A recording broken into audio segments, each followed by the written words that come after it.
Oh God, what did I? Huh, that's not right. That's Huh. Interesting. You know what? This is a new perspective on how this screen Okay, there actually we works. go. Never mind. And also, we gotta flip it horizontally. Okay, there we go. This is Whoopsies. some superliminal shit. Like, you thought you knew what the scene looked like. Well, no, you don't. Yeah, mode 7 broke, unfortunately. It was a rendering error there. Hello, Sharky. Hey, Cass. Welcome, one and all. Welcome to the Bad Game Hall of Fame. Welcome to Cursed Kart Racers episode 3. This is the show in which we play the kart racing video games. And this is a very special episode in this series, because this is the all handheld games special. Are you excited? Yeah. I never really, up until, like, the, Mario Kart DS, I don't think I've ever played the kart racer on a handheld system. At least back in the day. Since then, I have, but... I must have played a couple back in the day. People saying that they don't know that was meant to be a joke or not.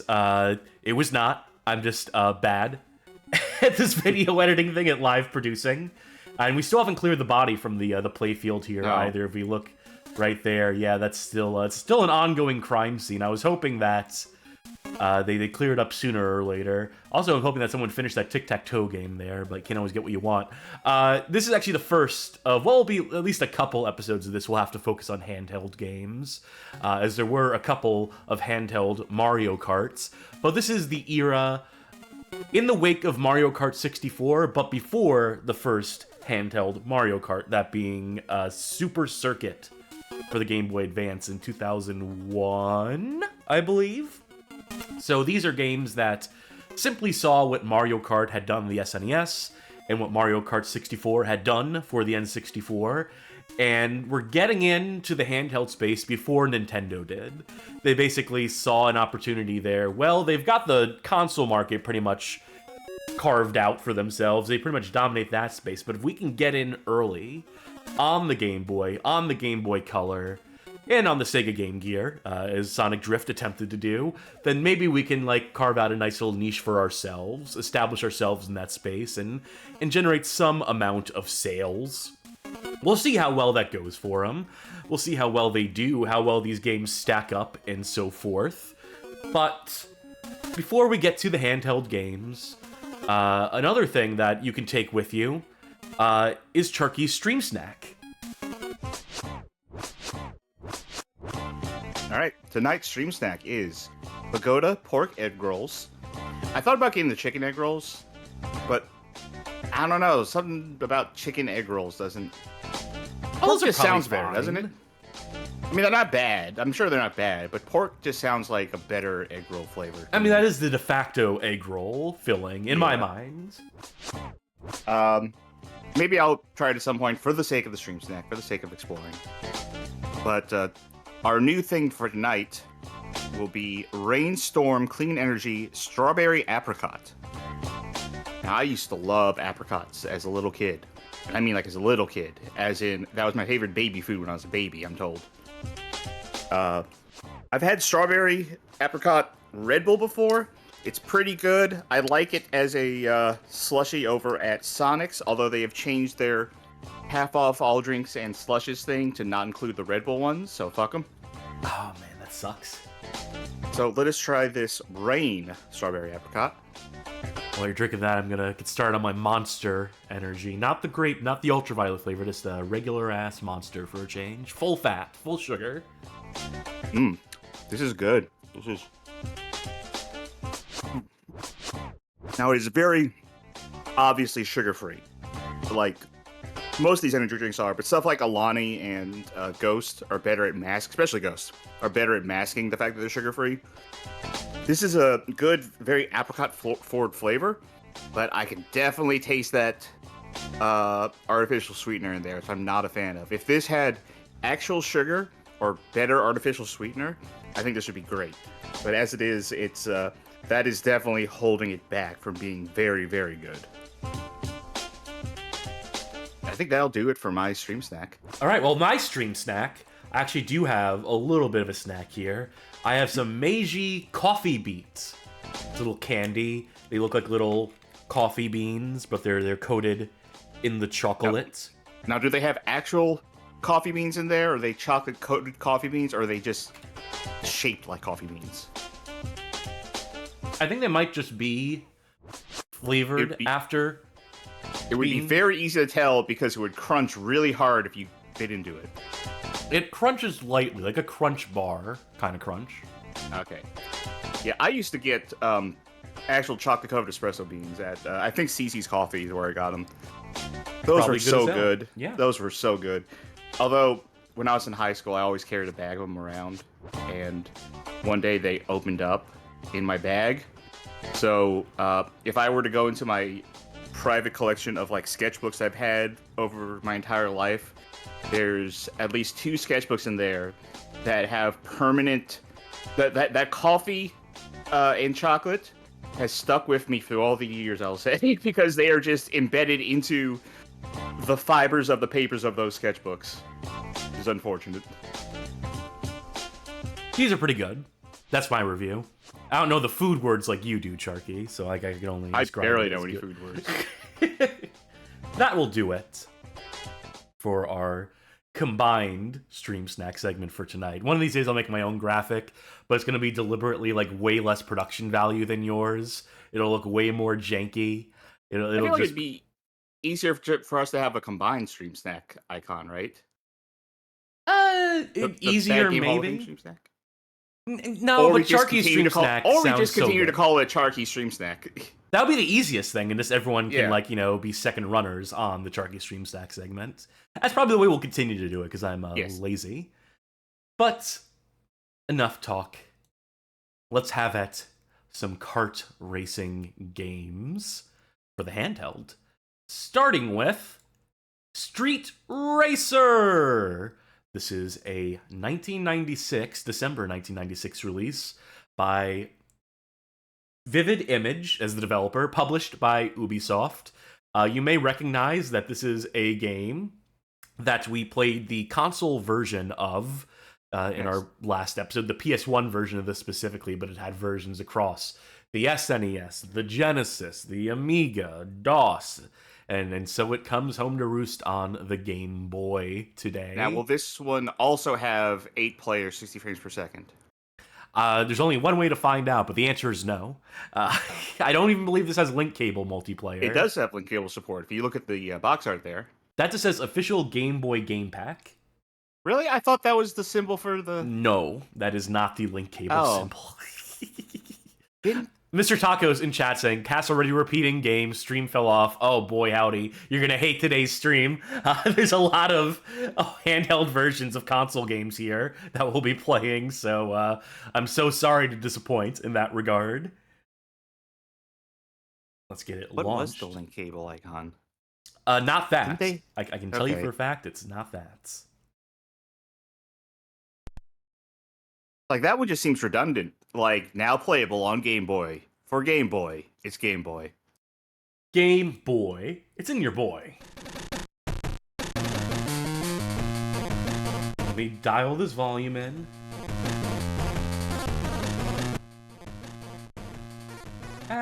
Minus 14 is too aggressive. Let's go with a minus 9. No, still not there. Oh, I see. Alright, just one more second.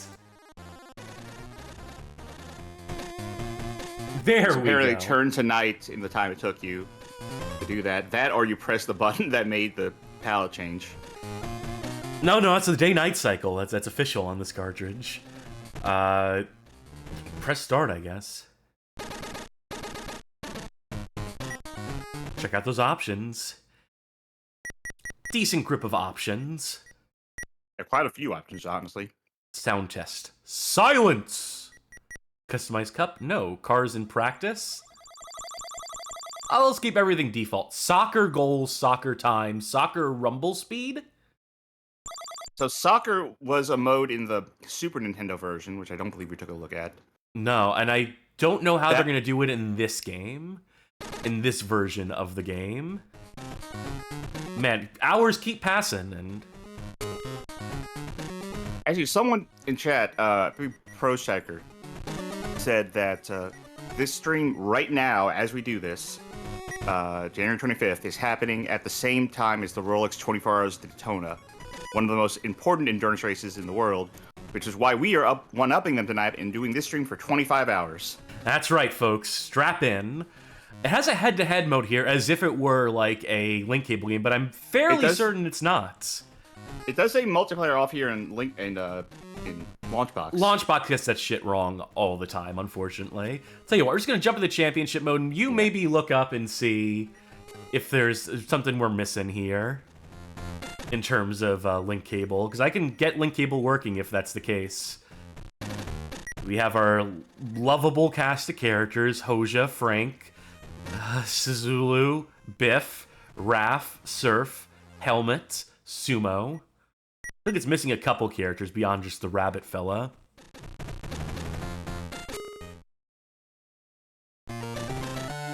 No online play. The Game Boy version of Street Racer does not have online multiplayer capabilities due to limitations of the hardware at the time.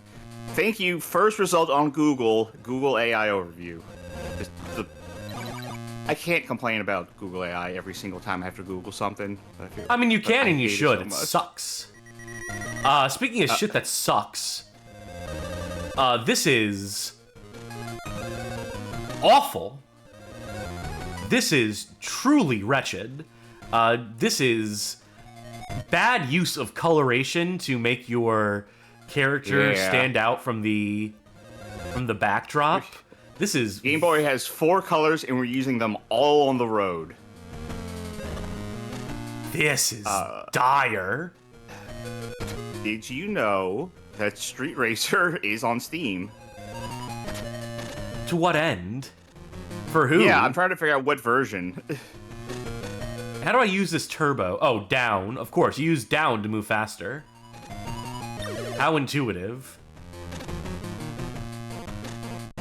The Steam description says speeds of up to 30 frames per second on the DX266 and up to 60 frames per second on Pentium machines. Ooh, they spoil us. You get one chance to guess who published it. Pico. Yep.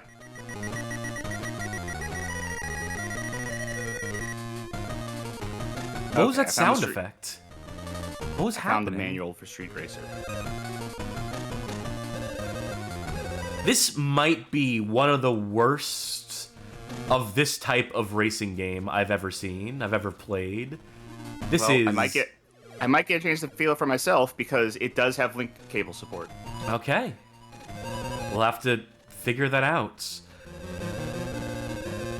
It just doesn't control well. It doesn't look good. It doesn't play well. This is difficult to parse, difficult to control. Just every which way kind of bad. For this, like, soccer mode is actually good.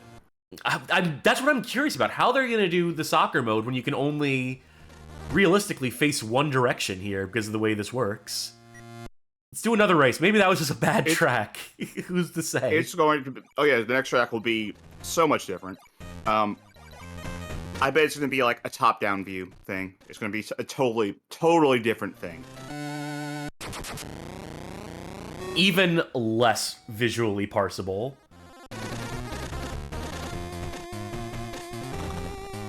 Well, good news, they're only using 2 colors for the road.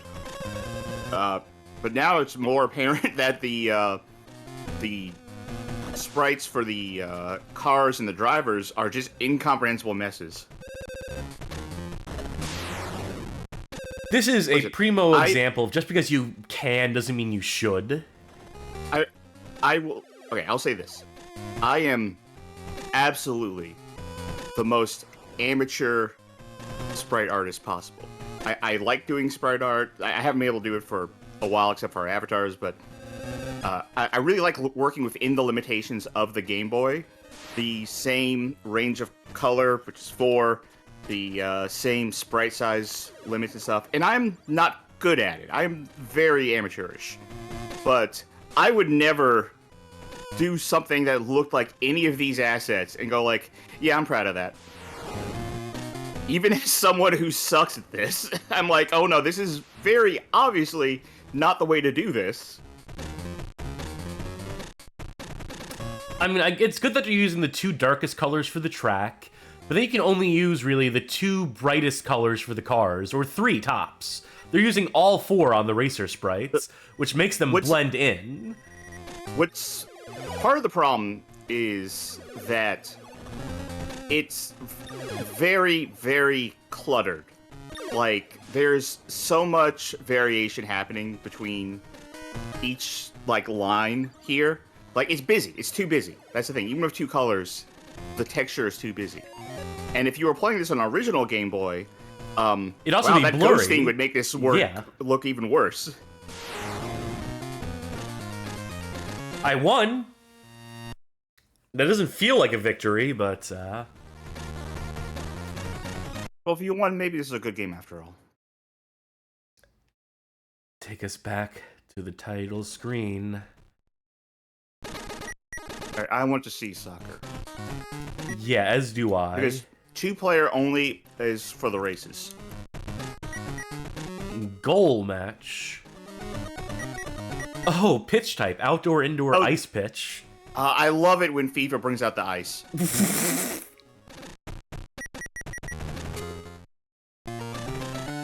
Oh, this is not what I thought it was going to be like.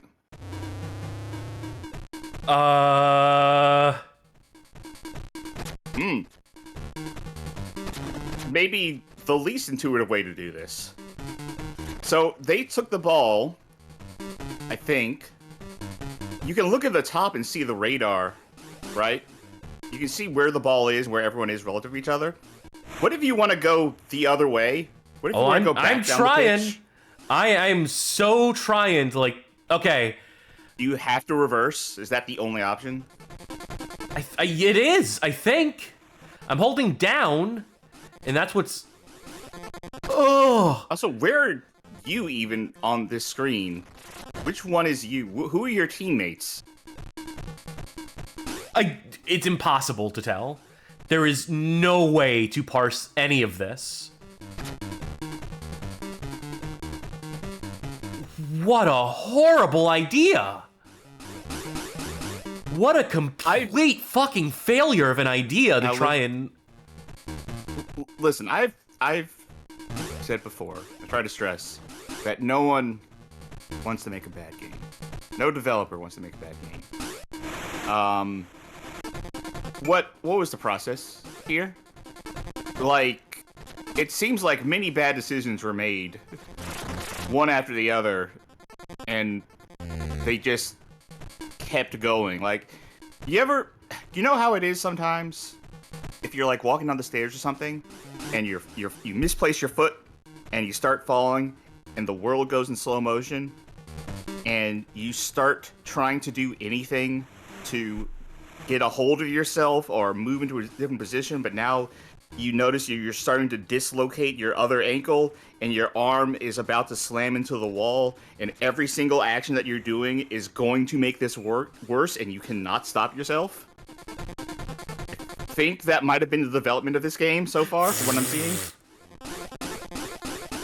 Video Game King says the soccer pitch is more readable than the road. The side mode is more readable than... I hard disagree with that. The fact that this is the 2 brightest colors in the palette makes the carts blend in that much worse. We have to find the answer by But now ourselves. we have to see it nice.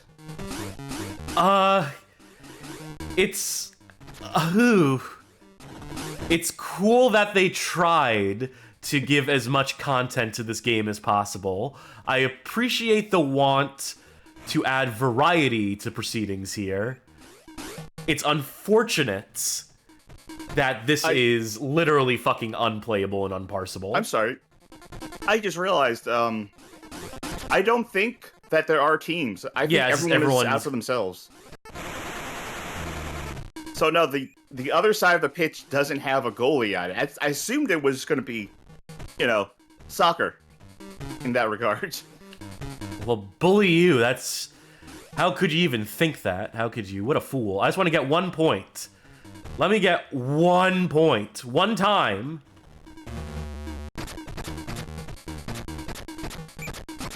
But goodbye, ball. I think I got the point. Oh, you did? Hooray. There you go. Give up. Good news. That mode is not available in multiplayer. Whew. You know what else isn't available in multiplayer that would have to be done in single player? Is the Rumble mode. Okay. Which you would think is the one you would want to do multiplayer, right? One of the ones? I have to change the emulator real quick that we're using for this. So bear with us a second while I contrive some multiplayer mode here. Assuming I even remember how to do this. I think I remember. Yeah, you'd have to give us a second. Vamp. Okay. All right, you said that right as I took a bite. Yeah, my timing is impeccable. I really thought that wasn't a multiplayer one, so I'm... I feel bad being so mean to this one off the bat. Just in terms of, like, the whole what were they thinking kind of angle to it. But I know it's hard. It must be hard to get back on the right track. No pun intended. Once everything goes off the rails in terms of something like this. But the starting point was so off.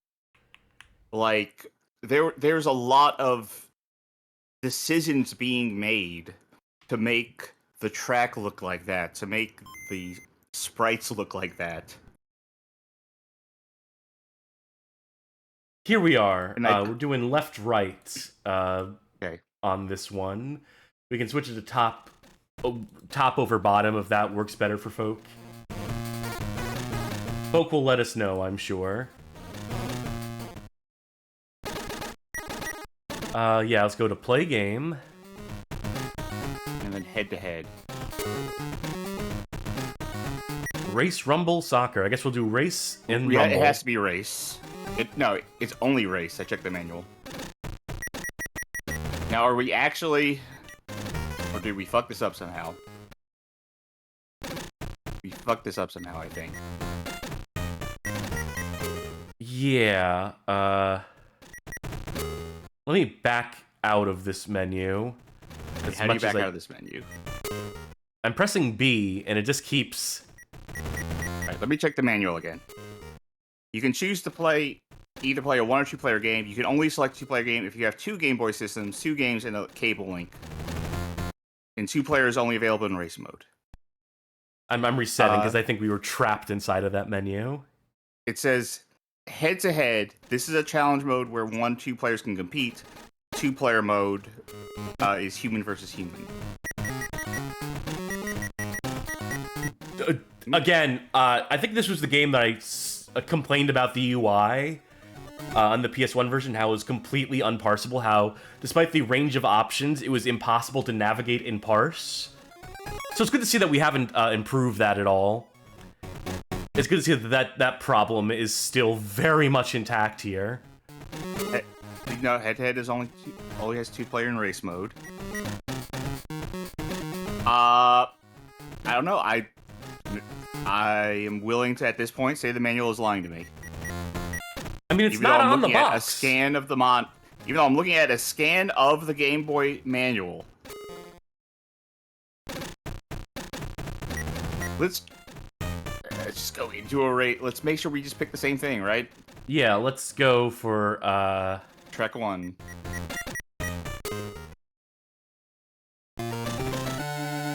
Yeah, we're definitely not. Yeah, this is... also, I'm in the wrong place. How do you even go forward? Oh. Well... Yeah, well, now that I have a chance to at least play it for a second, you're right, this feels real bad! I can't believe this. I really thought the PS1 version was going to be one of the worst things we'd play in the course of the show, but this... Leave it to them to one-up themselves with this Game Boy version of the game that is even more completely unintelligible. This is, bottom of the barrel. This is the pits. Not the worst one we've played, ever. Oh, no, this is the worst. This is the new bottom for me. What? Atari carts. Are you kidding me? This is way worse than Atari carts. Atari carts, like, actively prevented you from playing most of the time. This feels like it's actively preventing me from playing. This might as well be actively preventing me from playing. No, I can at least go forward. I can at least maintain a forward progression in this. Like, that is more than I can say. For There's only one direction you can fucking go because of this. We're gonna have it out on the ranking list because this to me represents the new low. This to me represents the new like bottom of the list. This is near the bottom, I think, but it's like it's not the worst. Like, if you say this is worse than The Atari manual Cards, straight up lies about being a multiplayer game. Oh, no. Like I said, if this isn't the bottom of the list, this is like the second worst on the list. But I don't want to play this anymore. I never want to play this ever again. Let's stop. Obviously, multiplayer didn't work, even though again, this is the Game Boy manual I am looking at. Page 5. What two a player. rancid piece of fucking garbage. Ay. Well, it can only go up from there, right? Clearly, it can only improve. Yeah, surely. From this point forward. Otherwise, we're in for some trouble tonight, boy howdy. Our next game, our second game tonight, is Doraemon Kart. This is a March 20th, 1998 release, released exclusively in Japan, developed and published by Epoch, who you may be familiar with for their Cassette Vision console and the Super Cassette Vision console that we only introduced in for the first time on the show in what was it? What was the Dragon Ball stream, the Dire Dragon Ball game stream? There you go. So once their console interest completely fell apart, you know, they actually had a portable console too. They had a handheld console. Wonder Swan, right? No, that's Which one were we Bandai. talking about? Oh, Epoch. I'm sorry. Blech. No, it was like the game Epoch, cassette handheld. I don't even remember the name of it. It had 5 games for a total, and it failed. Yeah. And they moved on to this developing and publishing games for other consoles. You know what? I got confused because you said Dragon Ball. And okay, that's like, fair. Oh, yeah. All right, that's a fair. I get where your brain wires went on that one, but no, this is the Epoch Corporation. This is Doraemon, the most popular anime in all of Japan, I think, still by some measure, the most recognizable character in Japan, I believe. And so popular were they that they made a kart racer. And as you can see in the bottom right corner, that's what a link cable icon's supposed to look like. It's 2 Game Boys connected with a wire to each other. In Japan, that's what it looks like. You know, sure. Show me an American cover, and then. But I know for a fact that this one has multiplayer in it. So govern yourself accordingly. And you can translate all this for us, right? You can help us navigate these menus. Thank you, Charky. Yeah, just stick on the menus for like about 20 seconds so I can get my app up. All right. Check out these options. Or maybe this is like a time trial mode. Let's just go right into whatever the first option is. Okay, let's cheat a little bit. Continued from, I think, new game. Yeah. Yep, I'm picking up what you're laying down, game. So, is this a story mode? I believe so.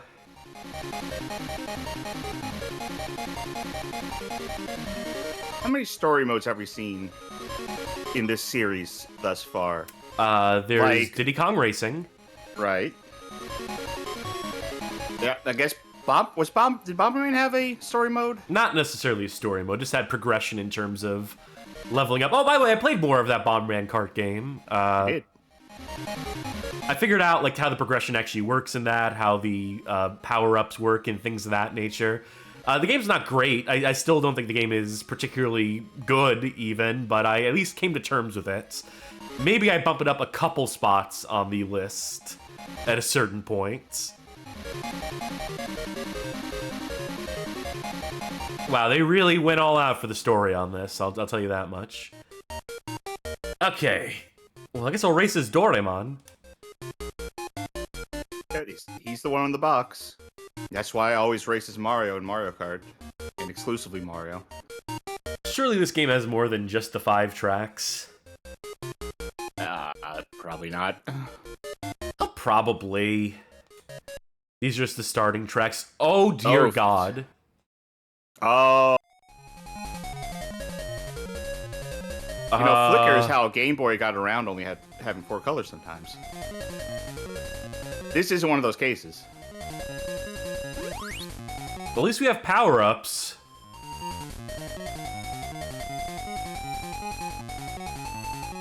What fresh hell is this? This is... Also, this uses the B button to accelerate. Unlike every other game which uses A to accelerate, so it threw me off at the top.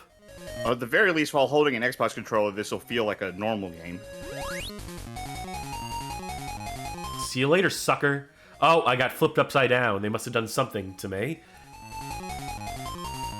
This is at least readable, says Magic Meows in chat. Yeah, by comparison.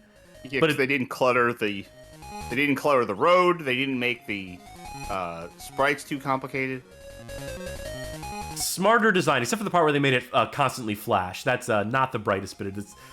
Now, okay, that is something that I'm sure would have made more sense on a Game Boy, like an actual Game Boy hardware. Oh, it takes so much to get back on the track if you go out of bounds.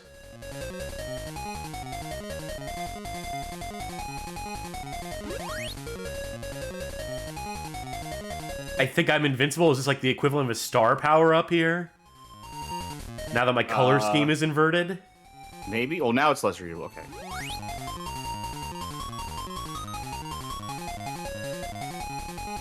Controls better than Street Racer. So that's great.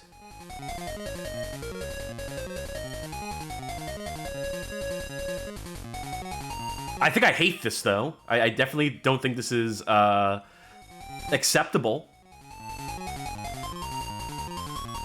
I don't think the Game Boy was made for this type of game.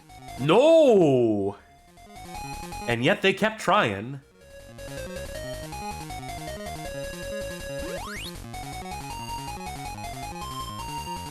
That put us higher up on the screen for whatever that's worth. Are we flying? Did we just... Oh,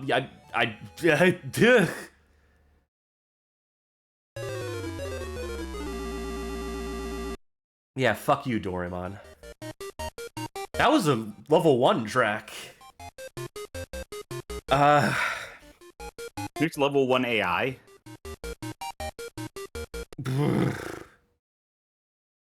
Oh, we're in Smurf Village now.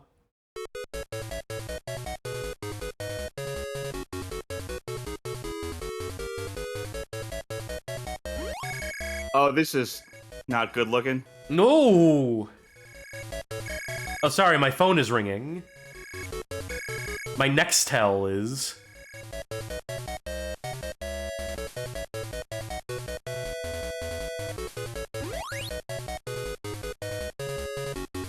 I kind of like this chiptune music. I kind of like this track, this music track.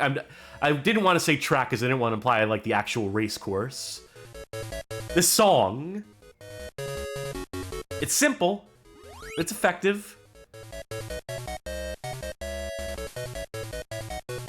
Why am I completely stopped? What stopped me? Why did I come to a grinding halt?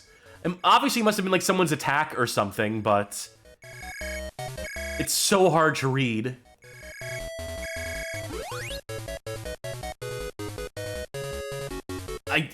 Is there any way to avoid incoming obstacles and the like? I somehow doubt it. I'm already overwhelmed tonight. I don't know how. Less than an hour in. Well, the good news is that this is the last of the Game Boy games tonight. From here on out, it's Game Boy Color, so at the very least... Oh, good. It'll be easier to read things. Hopefully, ostensibly, theoretically. Time will tell.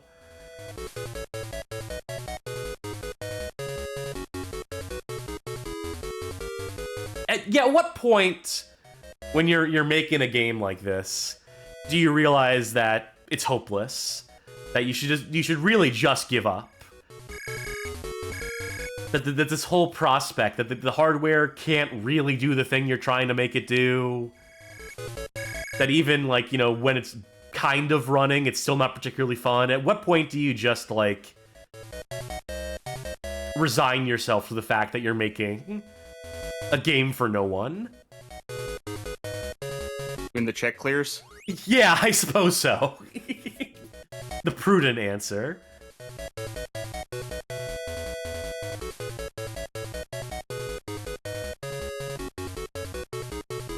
How many days have we been playing this game for?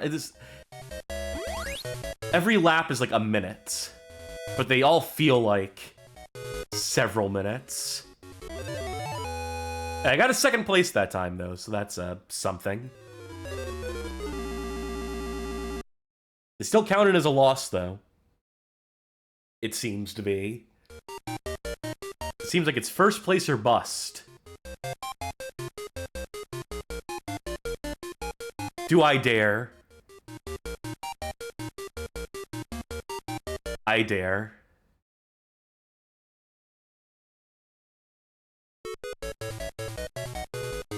Oh, is it the same song for every track? Did I not notice that until now? This is probably... I mean, if it's such a good song, you'll don't notice.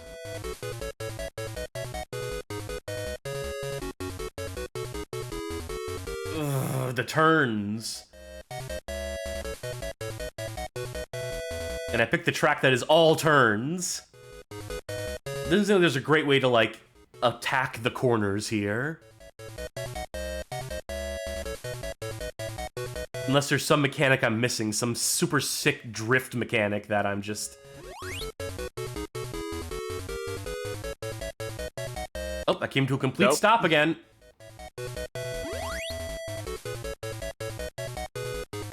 Take back what I said about some of the flickering making more sense on a Game Boy screen. Like, when it's, like, the sides of the track kind of going in like this, like, sure, that ghosting effect can kind of work, maybe. Get me back on the track! The game itself is obviously not working. Ah! Get me back on the fucking track! What do I need to do here? I'm holding right... I feel like I have to, like, literally, like... I have to do, like, full pressure. It's like I'm driving a car without power steering. Like, it only works when I'm holding on my controller when I'm gripping it as tight as possible to get back on the track. Ugh. Press the sensitive buttons on the Game Boy. This really is like an assault on the senses. I don't think I can finish this one. I don't think I can finish this race. Are you ready for multiplayer? Yeah, I guess so. If we can figure it out with the language barrier. I think we can. I'm fairly certain. I'm fairly confident in my ability to parse this to the degree necessary to ensure that we can have a multiplayer experience here. Regrettably.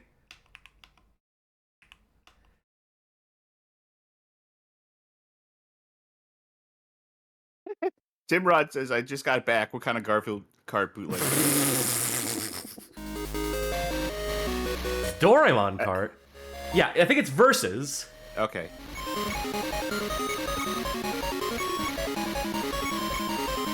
So, is the link cable actually connected right now? Because that might have been why we couldn't do it back in, whatchamacallit, Street Racer as well. I don't know why this wouldn't work. We made this work, remember? Yes. Not for this game specifically, but we totally made... I'm starting to think this might not be a Street Racer issue. Yeah, but I want to blame it on Street Racer anyway, because it was just such a rancid piece of shit. Listen, there's no way that game is last place, by the way. I went back to remind myself what Atari cards looked like for a sec. Atari cards is worse. Why does this... This has to be an emulation issue, I feel like. For it to happen to 2 games in a row, and one with a very easy to parse, this is a versus thing. I'm going to try one more thing. I'm going to try a complete different emulator. So fuck Same Boy, the Same Boy core and RetroArch. MGBA should theoretically be able to... Yeah, sure. We've done that before, right? I'm going to... I ask, actually, because I don't remember. We're going to find out on the fly here.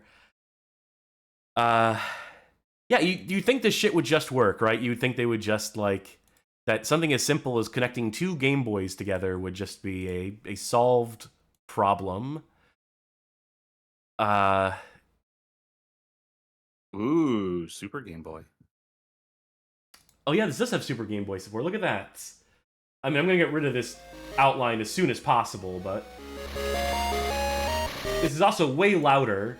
This particular emulation solution. All right. Let's go into settings here. I don't usually like to do this stuff live. I like to not do this if I can help it. But, emulation. New multiplayer window. I feel like we're in the minority of streamers who don't, like, do live tech support stuff all the time on their shit. Yeah, and I take some amount of pride in that, honestly. Yeah, I'm not saying that's a bad thing. I'm saying that, you know, sometimes the time comes. Yeah.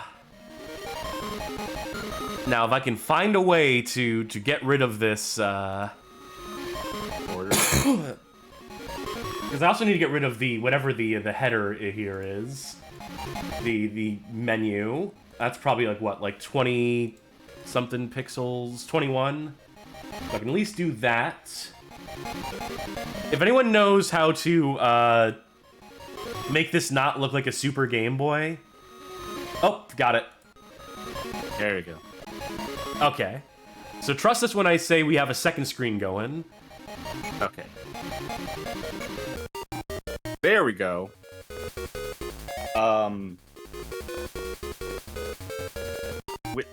Okay. You're controlling both. I think I think this is what it's supposed to be. I'm gonna select her. Now you move and select who you want to select. I get it. I'll be this kid. I think I'm selecting the track. I'm player 2, by the way, so I'm in the window that doesn't have we're not showing, that doesn't have volume either. These might be the only 5 tracks in the game.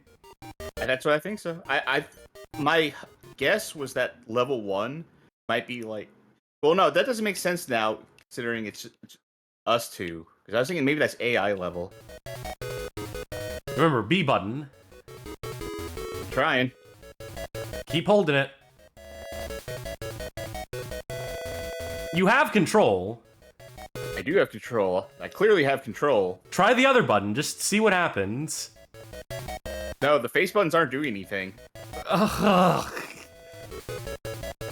This is my personal hell. It's shit not working is my living nightmare.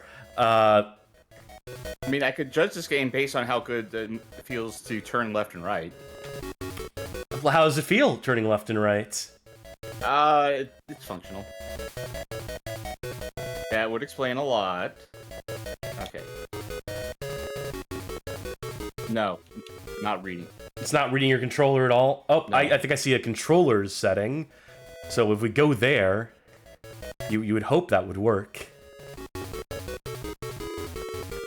Can I just say that I hate standalone emulators at this point in my life, and just having to learn new UIs for every individual stupid thing you want to do. This is why I primarily use RetroArch whenever I can. It's just for the fact that it streamlines so much of this shit. There we go. Okay, try it now. Yeah, you're moving. Yes, yes. Very slow to get moving. Well, very slow is the name of the game. I guess I was supposed to pick that thing up. I don't want to go back and play Street Racer, by the way. No, Can I just we don't have to. I got hands-on with it for like a minute. I think I did, right? Yeah, I did, because we were in separate instances.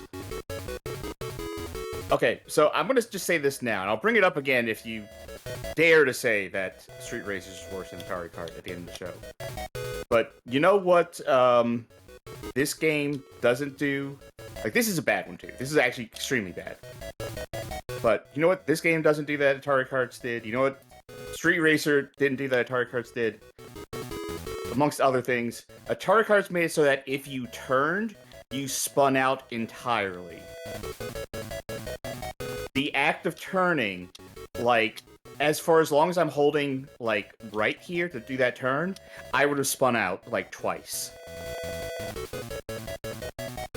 Yeah, I don't know. That's part and parcel to that's a deliberate decision.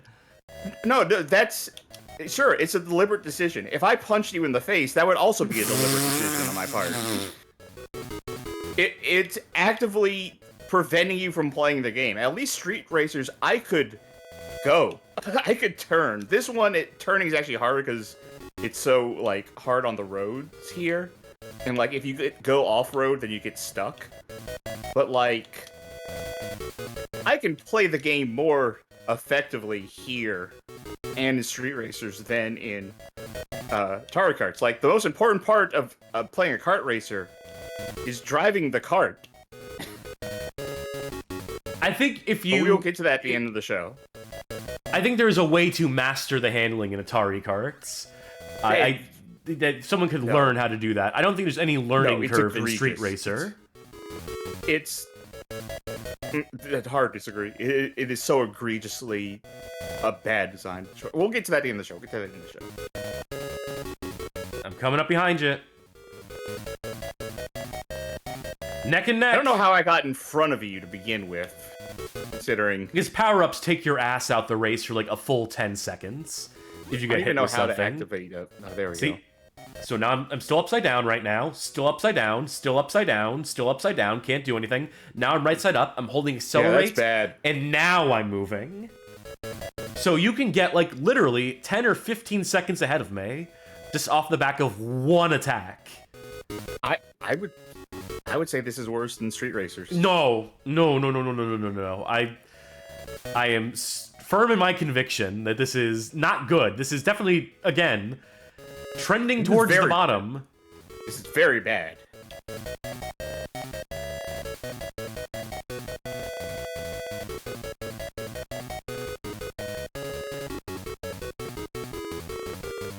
Alright, good luck. You're out of bounds and I attacked you. So if you can manage to get yourself out of this, I'll be very impressed. God damn it.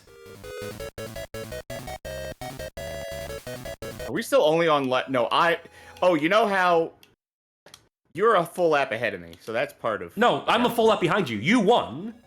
Oh, I won? Yes, you win. Well, that was that, I think. Yeah, I think that'll do it for Doraemon Kart. Ay. This is, turning out to be a hell of a night.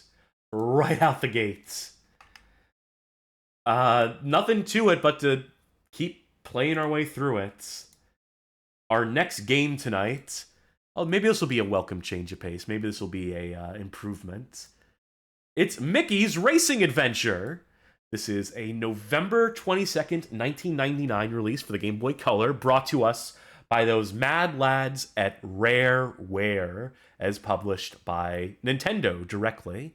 This one I know for a fact doesn't have multiplayer. This one is single player only. And I believe this is an adventure game in the tradition of Diddy Kong Racing. Ooh. But with Disney characters in. So, I'll see you on the other side, I reckon. Oh, I'll have to try at least one race. I'm sure the game isn't showing up right now because I need to switch back to... Yeah, there we go.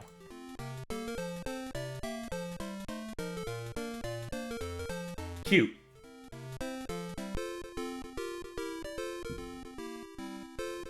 So was this...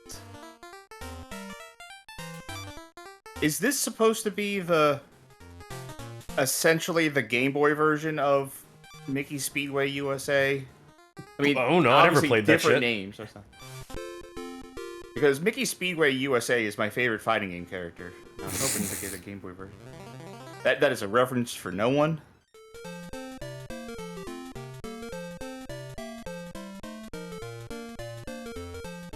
Oh, that rascally Pete.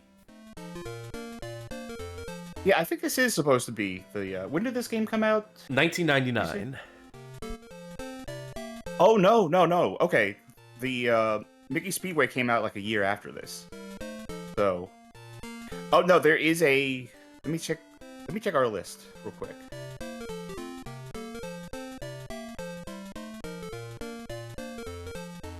Okay.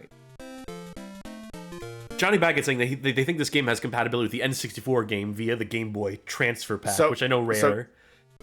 So there is a different Mickey Speedway game on Game Boy Color that isn't this. So there are two Mickey racing games on Game Boy Color. All right. Whoa! Woo! That animation. Pluto is out at the moment. Please return later. Hey, free money. A Disney dollar. Oh my god, Disney owns the currency. This really is a dystopian world. You can buy items. You live in one of those Disney neighborhoods, right? Yeah.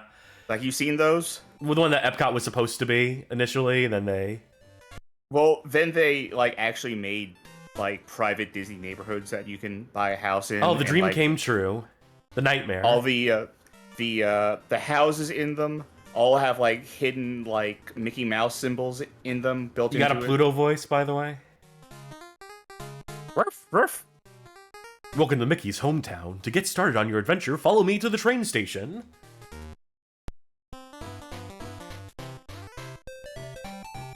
I didn't understand a word of that because you're a dog, but okay, let's go. Woof, woof. Hurry up! I'm not going to sit here all day, Mickey. I don't have a Mickey. My voice is too low. Welcome to Casey Jr. Junction. I know I've mentioned this Achewood bit before, but like one of my favorite comics, of which I have a lot of favorite Achewood comics, but there's one where, long story short, the gang has to convince Felipe that he won the presidential race, but must secede control to George W. Bush, or else Mickey Mouse will kill himself. And he talks on the phone. Oh my god, Mickey. He stole our money. That asshole. Well, fuck that, I'm keeping my money. So he talks on the phone to Mickey Mouse, and the way they're doing that is Ray is on the other line with a line of string tied to his balls, and for every word he says, he just tugs the string really hard, goes, "You." Discord hates this. Discord is not picking up on your bits.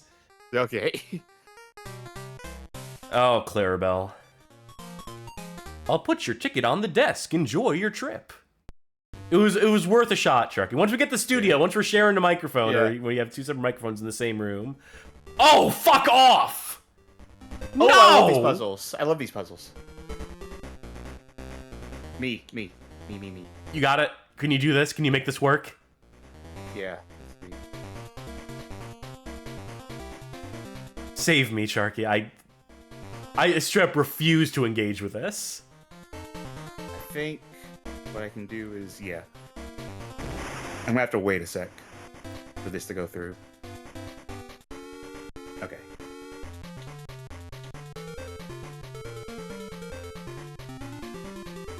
No, not like that. No. Hold on.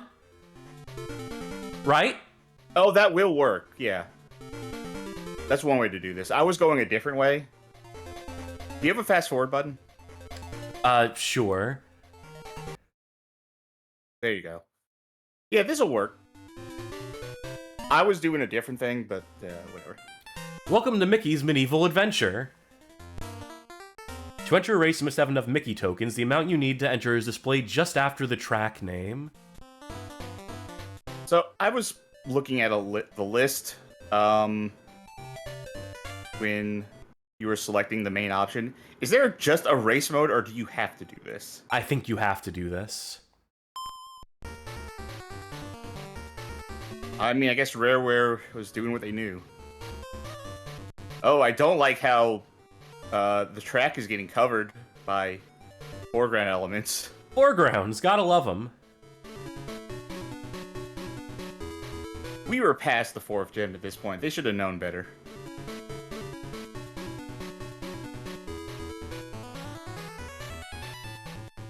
This is certainly an isometric racing game. Oh, we have Magic Meter. We cannot use the Magic Meter yet. Slime Generator saying Mickey Mouse is probably the simplest falsetto. If Walt Disney could do it, anyone, I can't do a falsetto. Huh? I'm Mickey Mouse! Discord hates that on my end, but at least the audience can hear it. Unfortunately, the audience can hear it. So this Magic Meter, I read ahead a little bit. You can buy items, you can buy power-ups to use, like, between races. But otherwise, the Magic Meter is useless. They give you half the meter every time you do a lap. But that's where the items come in. That is where your power-ups and fuck over your opponent type deals come in. You know, I feel like if we want to make Discord better, then one of us is going to have to call up Discord directly on the telephone and complain about how voice chat doesn't work for them while doing a really high voice. As in, you call them on the telephone and do a really high voice at them to say, like, your thing never lets me talk to my friends. And I would have been invested in this bit and done that myself had it not been for Discord, which would have aided it. Well, I won the race. Good job. You got $10. Don't spend it all in the same place. All right, let's go to the next track, Drawbridge Derby. Now, this game does have another thing that connects it to Diddy Kong Racing. Planes? Perhaps. I know one thing it has. If it doesn't have planes, it at least has boats. Oh, okay. I mean, I was gonna guess the next race is caricature. Ooh. Good, yeah. Yeah, you know, vision's overrated. Being able to see your racer. I feel like you should go under one of those tunnels and then you just come out with no car and you're running. They can handle the transformations there from car to boat and whatnot. I want to win. I've got the need for speed. Speed! Ludicrous speed! I gather that this white bit in the water is a boost of sorts. Yeah. But the boost doesn't seem very controllable. This makes you bounce into the walls. So the practicality of it is questionable. I wish I knew how far ahead of me first place is. I know you can also unlock more racers and more vehicles and stuff, so there is progression in this. You can go to the garage, spend money to upgrade your car. You go to the witch duck, whatever. There's like a Morgana? Yeah. And then she lets you buy the power-ups and stuff, the attacks and so forth. I think I'm gonna get third on this race, because there's just not much I can do here. Without, like, boosts or weapons that are just here by default. The fact that you have to invest in these things means that these early races are just, like, an experiment in lagging behind and having no recourse. Maymask says, isometric racing is one subgenre I've never been able to get a handle on. Yeah, it's not one that I particularly care for myself. Yeah, nah, neither do I. Alright, do you mind if I try a race? By all means, try Moat Madness. We don't have enough coins for Moat Madness. We don't have enough tokens, so... Now, is this race stay unlocked? Yes. Hopefully. Alright, it's the A button to accelerate in this. I don't know if there's a time you can press there to get, like, a head start or something. It seems strictly necessary. Yeah. But...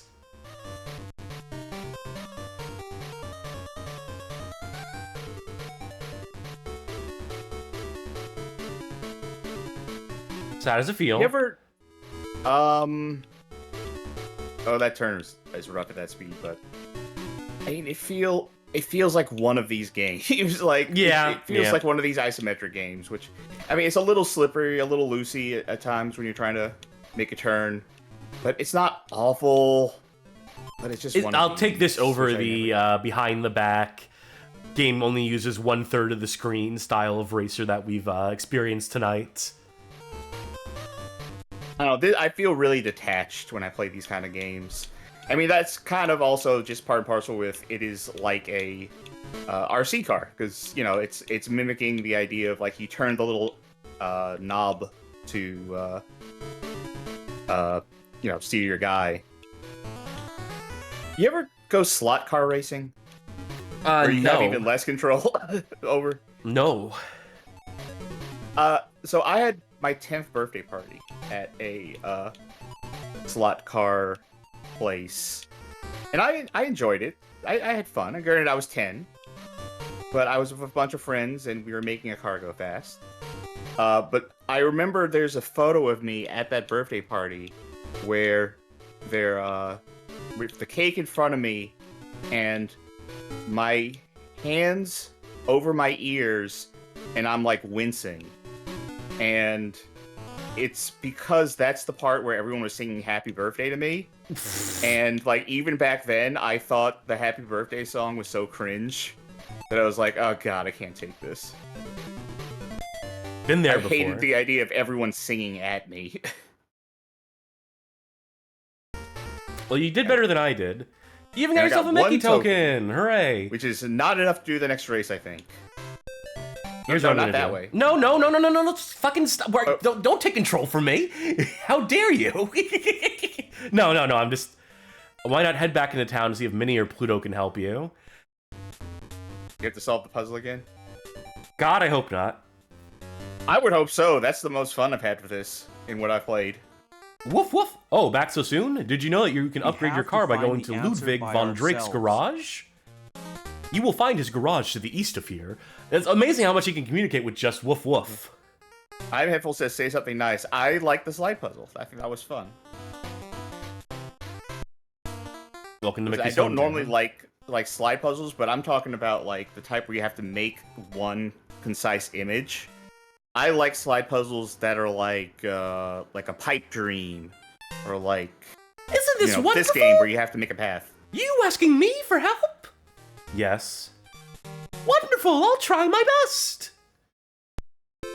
Just immediately breaks a heel walking out the house. Oh, Whoops! Whoop. One of Pete's cronies. But yeah, you can switch characters. I don't know what the question mark is.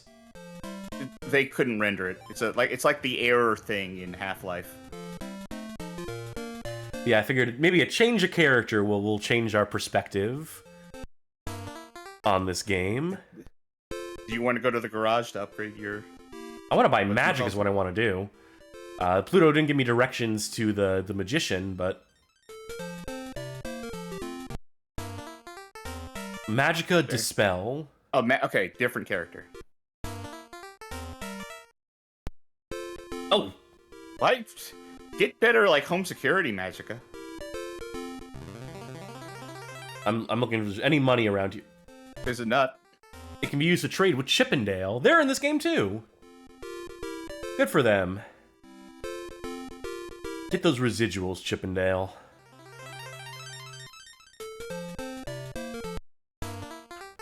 Hi, I'm Magica Dispel. I conjure up great new spells, but they don't come cheap. Select the spell from the list, and I will start conjuring it for you. Each spell has a price and conjuring period. Both must be met before I can let you have the new spell. A nice simple spell, but very effective. Watch your tires burn with this boost of speed. Oh, Morgana was in Darkwing Duck, not the Mickeyverse. So, we need to do a race in order to give her enough time to create the upgrade that we could use for the next race. So I guess we're not going to see that. We're going to go to the garage. There. Ooh.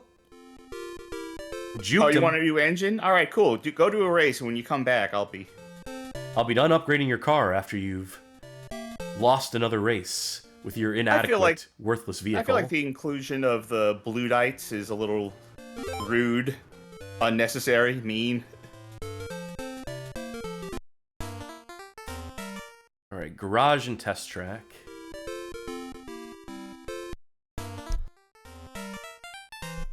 What's this guy's voice?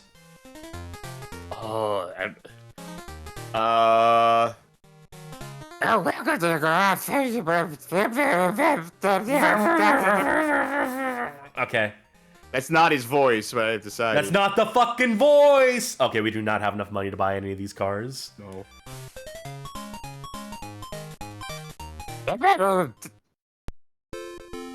I just realized that I'm basically giving him the voice of, like, a higher-pitched Crazy Dave from Plants vs. Zombies.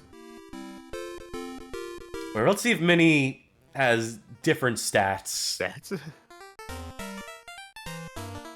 2 pennies?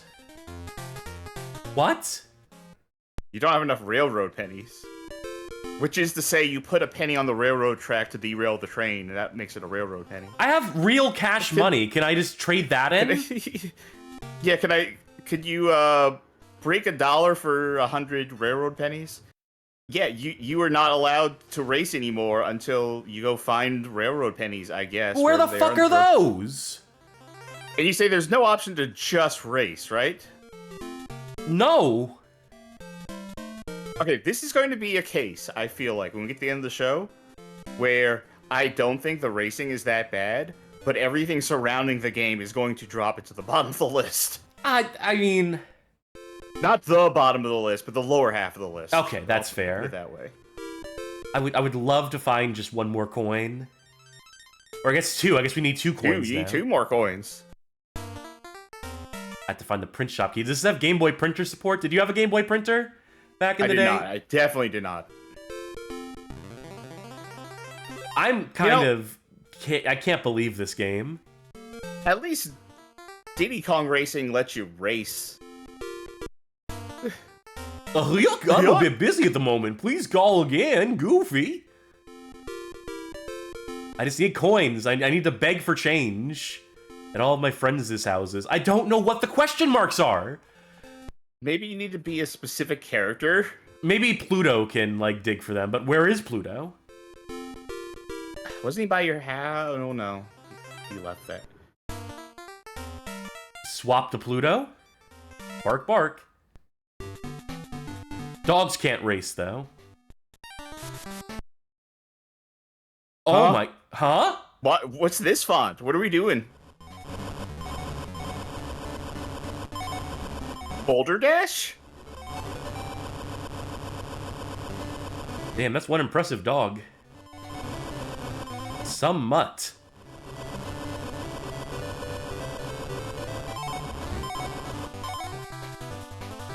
Cool. And so I would assume that if we go to the question marks... You have now found the lair of the mole people. Oh, yeah, it's just a coin now. Okay, so here's my guess right now. Certain characters will see them as coins, and other characters will see them as question marks. That is my guess. That's a fair guess. Which Johnny Baghead says is Donkey Kong 64 rules. This is an anomaly, and I don't think we can spend much more time on it. In fact, I think I'm gonna bring this game to a close right now, but that is a fucking curio, to be sure.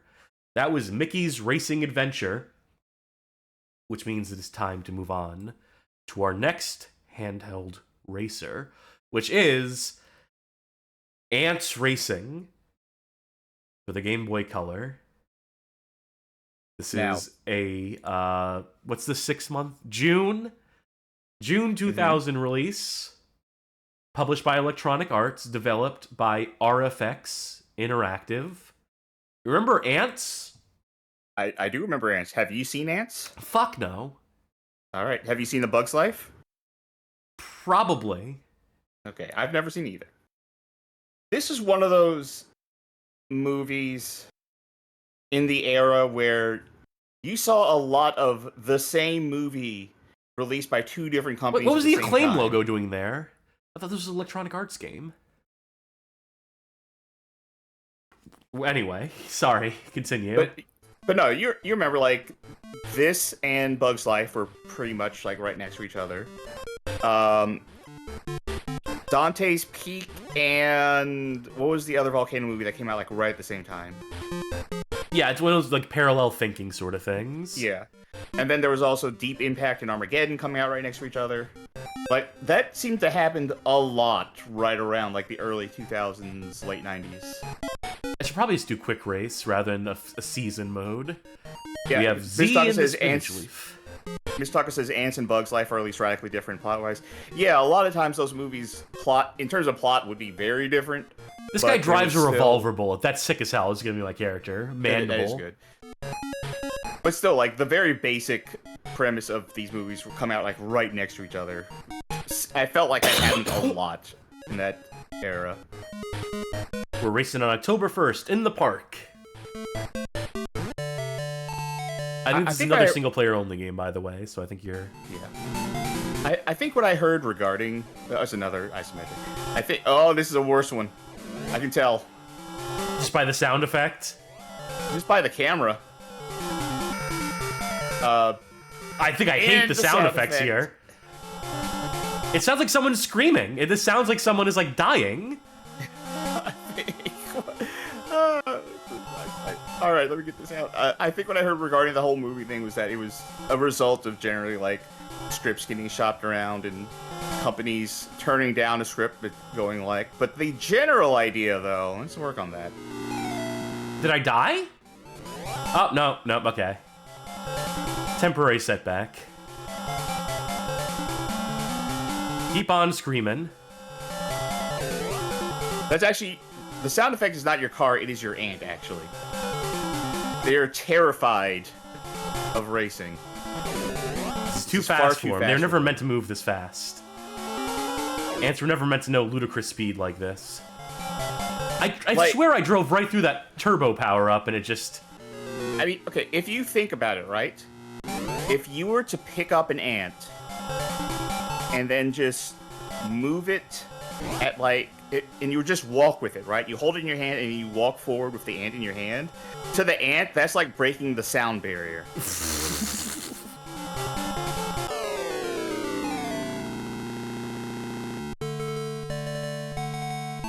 We did not win. Okay. Maybe it was my choice of character. Who's to say? I'll try Azteca. Hopefully we get a different track here. What do they mean by resistance? Like to elemental damage or spring this doesn't in the safe. city?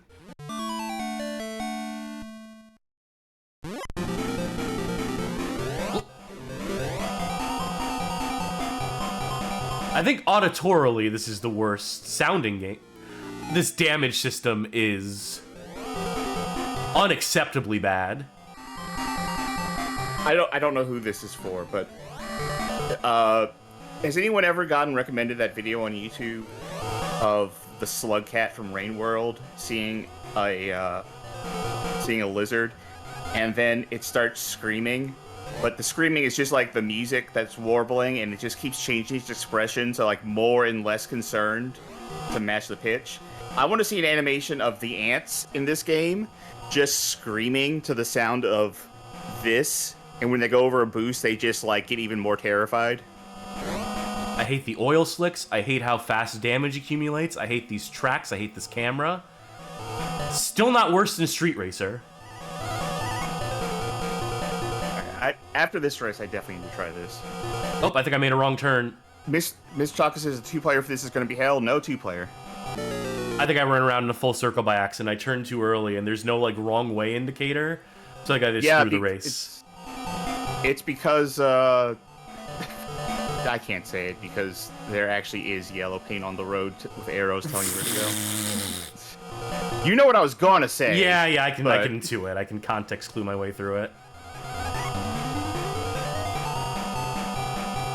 This was a horrible idea for a stream. We should have just skipped all the handheld games. If we had known it was going to be like this, But there are handheld Mario Kart games, and that's the problem.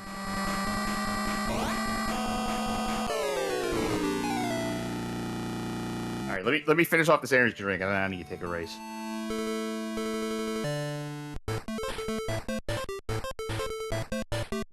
Tonight feels like a night where I need to be fully caffeinated. I wish I had drugs.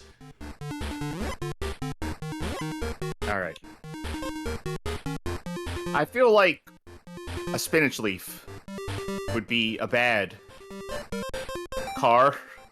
It's I'll lightweight. try it. It also doesn't have bad resistance, which is weird for being a leaf. I can't just select it, right? I just have It's to random, do this. yeah. Okay, well we haven't done this. Yeah, go for it. Yeah, just waiting for the game to catch up with me. Ooh! And you should use your bonus item as soon as you can. What button is that? The only other button on the Game Boy. Oh, sorry, I don't have a break. No, why would you need that?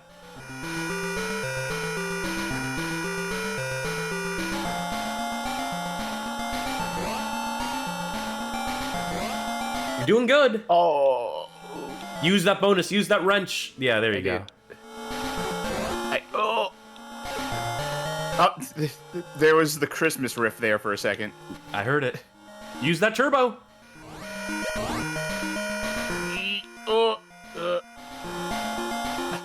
I never thought one of these sort of isometric racers could make me feel physically ill. Jackie Tetris Lover in chat says, like AVGN said, this is ass. No, this is Antz. It's very similar, but it has a Z in it.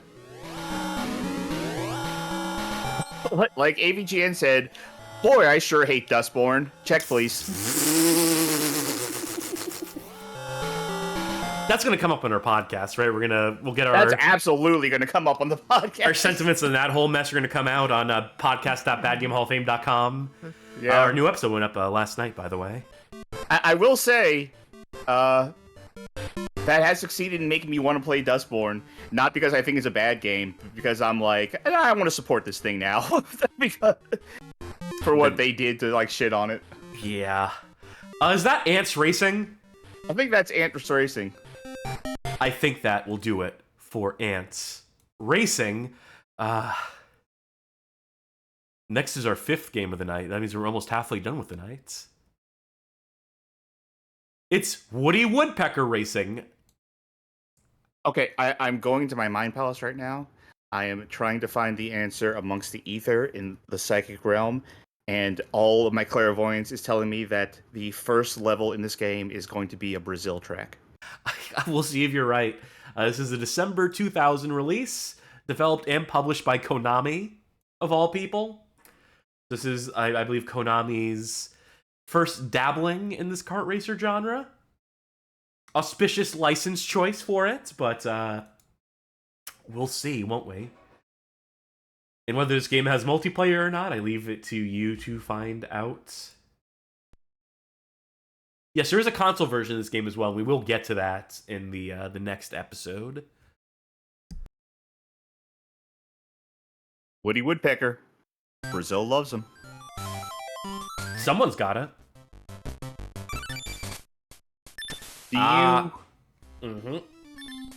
Do you think that you have a Woodpecker laugh in you? This Discord was shielding me from that one. Yeah, and it's gonna shield me from yours as well. So that's the best we're gonna get. I straight up don't have one. Period. I'm not even gonna try. All right, and you know what? Fuck it. I'll try. What is the stream? Not to embarrass myself. God damn it. It's better than mine. Mode selection. Default is Extreme. Grand Prix Sprint. Time Attack. I gotta see what Extreme is. Are you ready to fucking pick some wood? Thank you, the widget, for subscribing. Woody, Winnie, Knothead, Splinter, Wally Walrus. I don't like the look of that guy. Smedley? And then 4 unlockable racers. Ooh. Hey, look at this. Winnie is just objectively better than Woody is. Look. Yeah, Grip goes up. Girls do it best. Western area. Seaside City. Oh, so I was wrong. They don't have a Brazil area.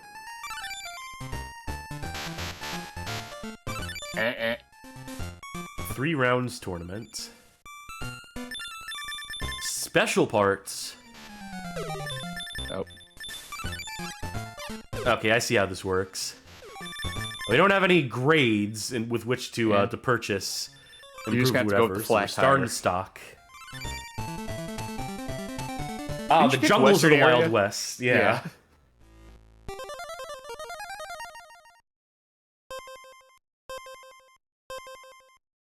And they're off.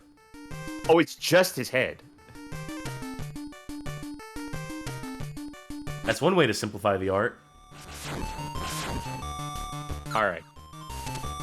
So, speaking of Wild West in the jungle, if you could make a cowboy movie, right? A Western, sure. Yeah, but the caveat was it had to be in any setting other than, like, you know, the Wild West. You can't have, like, the deserts of Western America. You can't have, like, the old saloon towns and stuff like that. It has to be some sort of setting where cowboys weren't. What would your ideal one be? If you were making a movie? Cowboys in the big city going up against, like, proto-20s mobsters and the like. Wait, we had that movie. It was called Last Man Standing. It was the Bruce Willis remake of Yojimbo, and it wasn't good. Oh. Well, your movie would be better, right? That's the whole idea. Oh, clearly, yeah. I mean, the other answer would be, like, Cowboys in Space, but there's also been space cowboy movies that haven't been particularly great either. I remember seeing one of those, and I'm not about Cowboys versus Aliens. I forgot what the name of the movie I saw was, but I would. What would I think? What would I do?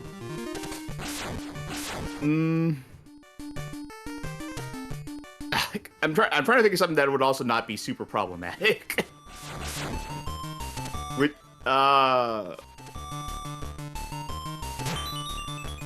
Can I just say this game isn't particularly, like, thrilling? No, it's not. It's very slow. Relatively inoffensive compared to some of the garbage we've played tonight, but never mind, I hate it.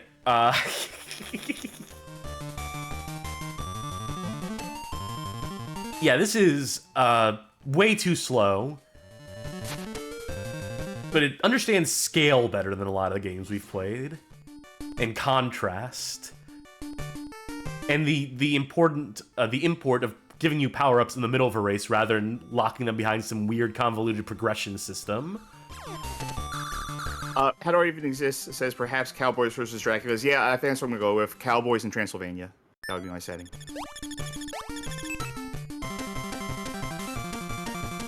Oh, hey, look, it's moving at the speed it probably should be moving. So it was capable of it. It's capable of going faster. This seems impossible to win.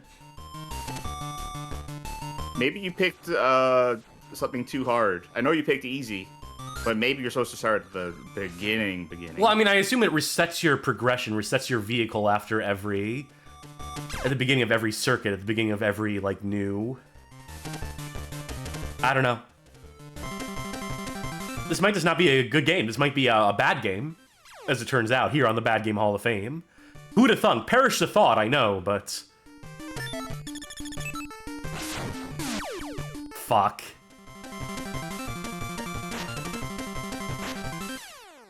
Look at that mischievous look that Winnie has there at the bottom of the screen. Like, she's going to commit some crimes.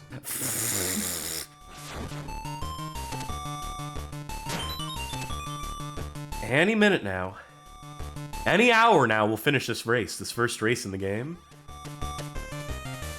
I have a feeling that there will only be 2 races in this game tonight. There's multiplayer. Yeah, that's number 2. Is it too hack to say this game is number 2? Is that too base, too crude? Whatever, I don't have any standards. Unless you say that and then go, ho, ho, ho. Couch it in a layer of irony.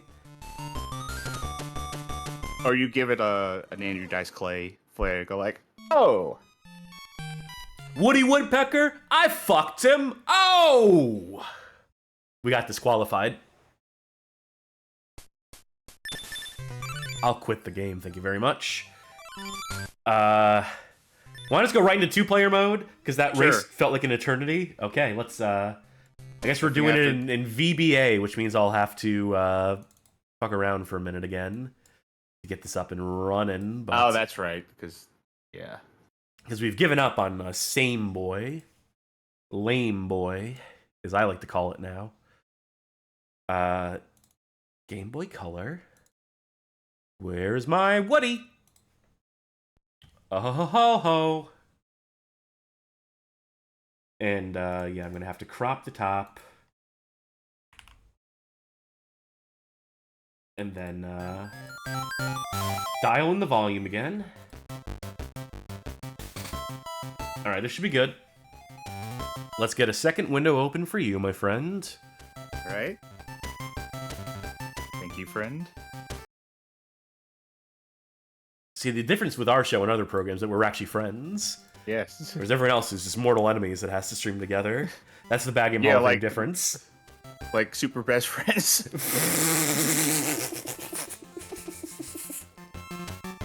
All right, try pressing the start. Yeah. Yep. Let me get in there. Try that again.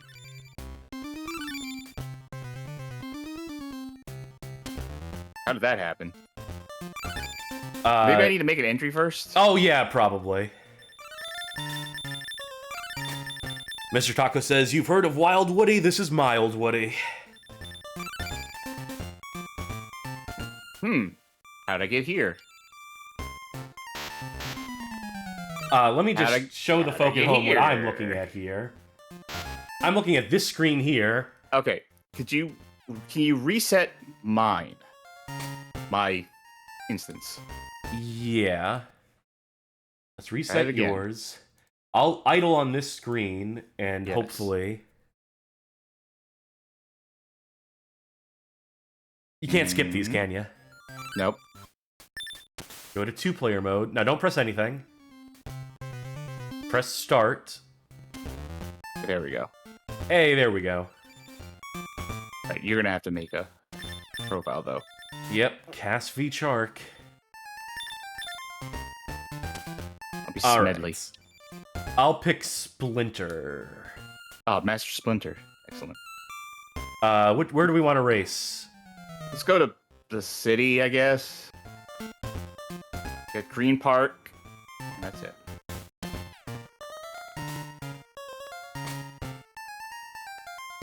I'm still linking. You... Try pressing a button? Oh. Huh? My game is going right to the race. I'm on this screen right now. You're actually stuck playing on the game. I'm stuck on now linking. I see you on the track. Wait. Oh. Failed linking. I'm still stuck on now linking. My game has crashed, more or less, or soft locked. Oh my god, how hard is it to emulate link cable on the Game Boy? Why is this such a Herculean struggle for every emulator? Maybe now that we both have profiles, this will start working. Maybe that was the thing. Failed linking. No, okay. Well, not happening, I guess. This is obscene. I don't think we can blame the game for this one. Yeah, this is just the state of Game Boy emulation in the year 2025. Too complicated. Tell you what, while I'm here, let me at least get hands up. We're not even going to do a full race at all. I just want to feel the... Oh. Yeah. How about I reset you again? How about we bring you back to the title screen, you just go into 1-player or whatever, and...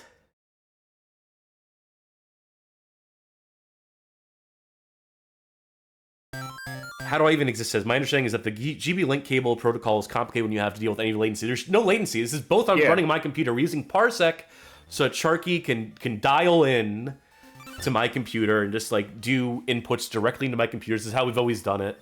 And you know, for things that are just local multiplayer, it's perfect. For systems that support multiple controllers, it's just that link cable emulation is apparently this new frontier that no one can figure out how to make fucking work, because I've tried it across 3 or 4 different emulators, and it's just like this Herculean fucking task, apparently, to get up and running. Why am I racing on a golf course? The most advanced technology of the 1980s, of the late 1980s and early 1990s, is thwarting emulator developers for as many decades since.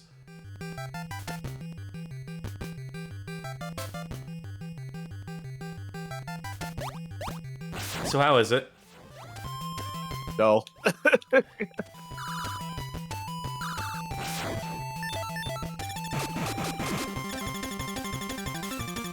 Slime Dinner with a really good point. Do you think the people who develop this stuff have friends? Yeah, good point. Touché. Oh, I have to hit a button to stop that roulette.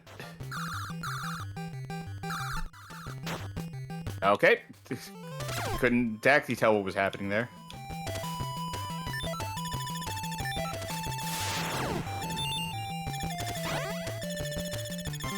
Right. That is such a weird decision that when you pick up an item, you have to hit the button to say, like, I'm done. Now I would like the item I got. We totally had Mortal Kombat Woodpecker. on Game. This is yeah. so. I was gonna say so dull. I was gonna say we totally had Mortal Kombat on Game Boy working in multiplayer when we were testing just like the basics of link cable emulation. But boy, how was that? Was that a fun one? Did you enjoy your time with that? That was maybe the most dull one we've played. I don't know. I'd have to look at the list again. No, I meant Mortal Kombat on the Game Boy. Oh, Mortal Kombat on the Game Boy. I don't even remember it. I'll be honest. That's fair. We move ever along to our 6th game tonight. Nicktoons Racing. This is a December 7th, 2000 release. Published by Majesco, developed by Pipe Dream Interactive. I also see the Hasbro Interactive logo on this, so maybe they're the publisher. I swear to God, Launchbox Database. This is the gripe show tonight. That all of the games in the Launchbox database, I don't trust any of the developer publisher information or the play mode information, whether they say single player or multiplayer. It's all up in the air. Nicktoons. Did you watch Nicktoons as a child? Yes. Sorry. I was running off from a different room. Yes, I watched a lot of Nickelodeon. That was my go-to because that was Cartoon Network didn't exist when I was a kid. It took until I was 10 or 11 for Cartoon Network to come out, and I wasn't really a Disney kid, so most of what I watched was Nicktoons. Additional programming like Chi-Chan graphics. It's great that I printed the credits right up front. Steve Martin worked on this? And he was wearing that arrow through the head gimmick the entire time. Yeah. Quick or Championship? Pick a tune. I mean, Angry Beavers would be my favorite of these, I think. Pick a track. They don't have names. Well, obviously that one's a Rugrats track just by the shape, you can tell. Not that one. That one. This one? Yeah, that's obviously Rugrats.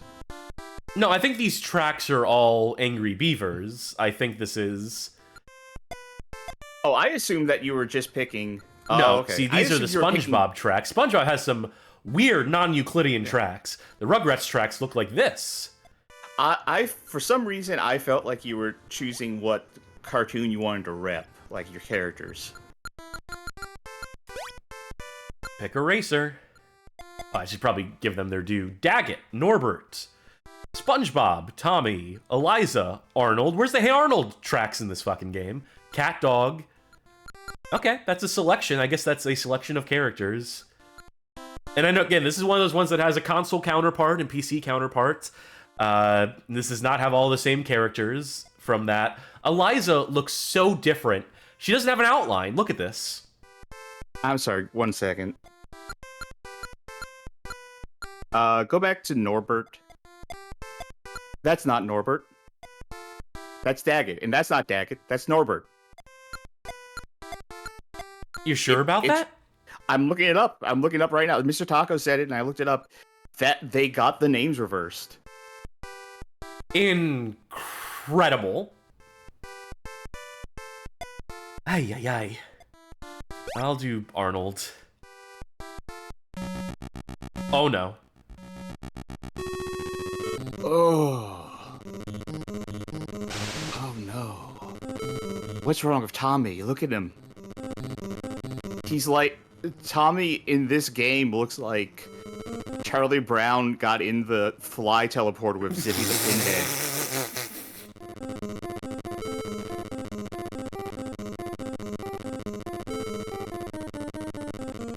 Pinhead. Are there no power-ups in this?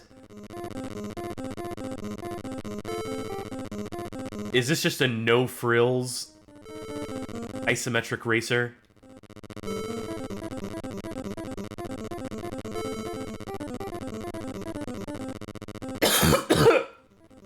Oh wait, no, there's a power-up. Alright, this still technically qualifies as a kart racer, as per the criteria of this program. I love the minimalist soundtrack, though.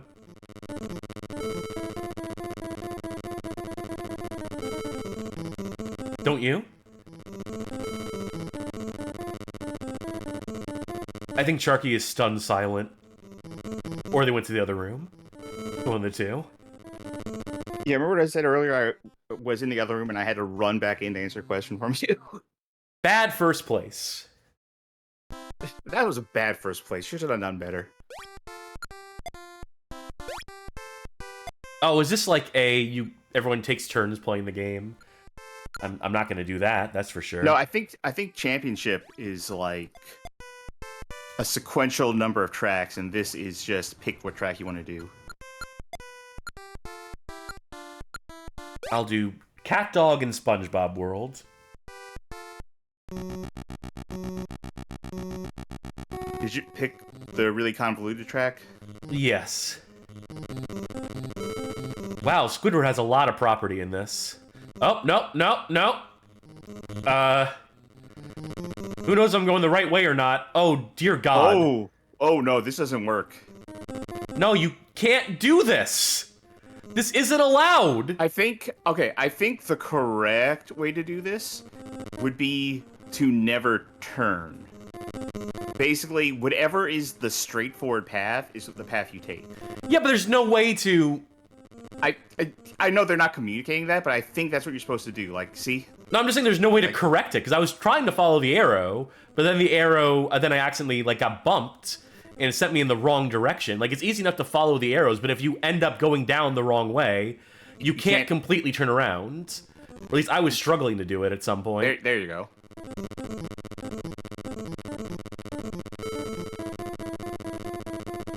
This is no good.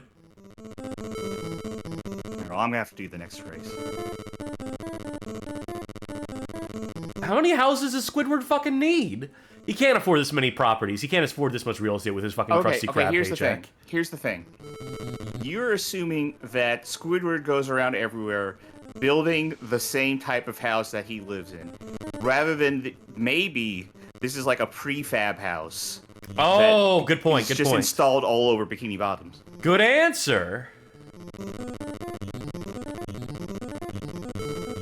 Also, this does entirely look like where you're driving Dog.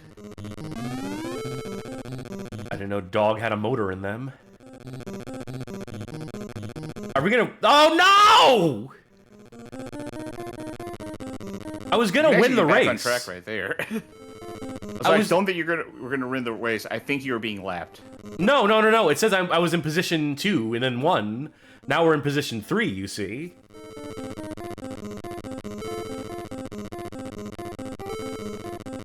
This is egregious. I find it interesting that this race has a time limit on it. Like, you would think the time limit of a race would be someone gets first place and wins.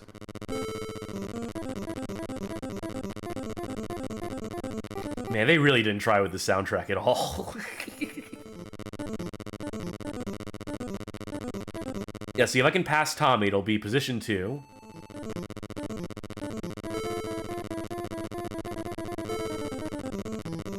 Tommy is a tough challenger. Or no? No, I guess I'm... Nope, I guess I am lapped. Who knows? Who cares? I remember really liking Rugrats as a kid. End of sentence. Yeah, I didn't really watch any. I watched SpongeBob. I did watch some SpongeBob, but I definitely wasn't watching Disney. I can tell you that much. Position 1, look at this! We're gonna win! There you go. There We you won go. by accident! Hooray me. You take over. Sure. Let me just get over here. I want to post this real quick. Okay. Like, my cartoons that I watched, I just didn't watch cartoons. The time where I should have been watching cartoons, you know, like before school and whatnot, I was watching like just like the news. I wanted to know what the weather was, so I tuned to my local news station. The only cartoons I watched were like Popeye at 3 o'clock in the morning, and like Looney Tunes, when before Adult Swim, they would air like Looney Tunes and Popeye, like really early in the morning, late at night. I liked Boomerang. I just want to go back and once again say, I can't believe they got the names wrong. Yeah, that's a you big have one job. It's a Nicktoons Racing game. You should go to Cat Dog and just say Dog Cats. Just completely fuck it up across every single lane. I'll be not Daggett. Oh, he looks like crap. Very literally. Got red eyes, too. He's been awake for hours, for days. Again, none of them look like they're driving carts. They all really do look like have just wheels attached to their bodies. Maybe except for Arnold. Arnold kind of looks like he's in a cart.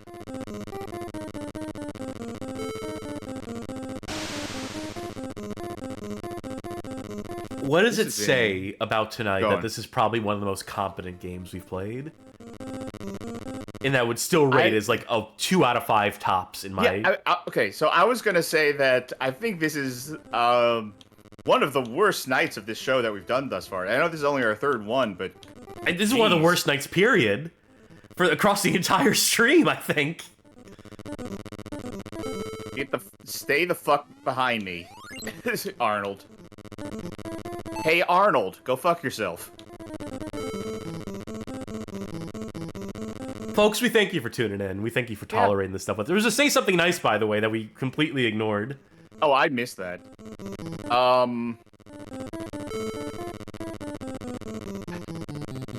Angry Beaver representation. I like that show. You fucked it up because you got the names of the 2 characters wrong, but... It's a thought that counts. Yeah.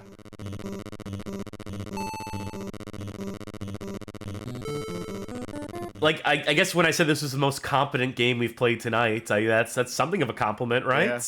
Yeah. Of the Game Boy Racers, this has been the best one so far. Kuzi asks, do the characters control any differently? No. No. Oh, yep, okay. Yep, stuff you said about it is hard to, turn around. Yourself righted. No, oh well. Bad second place. Bad second place. Oh well. Oh, man, that was one of the best ones of the night. We're in hell, Sharky. Yeah. It can't get any worse, right? We gotta get better at some point here. I have no answer to that. I can't lie to you. The only answer is to find out what comes next. Sorry, I had to cough. Next up is Walt Disney World Quest Magical Racing Tour. This is a December 2000 release again, published by Activision and developed by Prolific. So our second Disney racer. This one not brought to us by Rare, but by a different developer who I've never heard of. Wait, hold on. Let me bring up the cover again. Is that Chip or Dale in the front? I believe that is Chip in the front. He looks like he's not really there. He looks like he's, like, zooted. I wish that were me.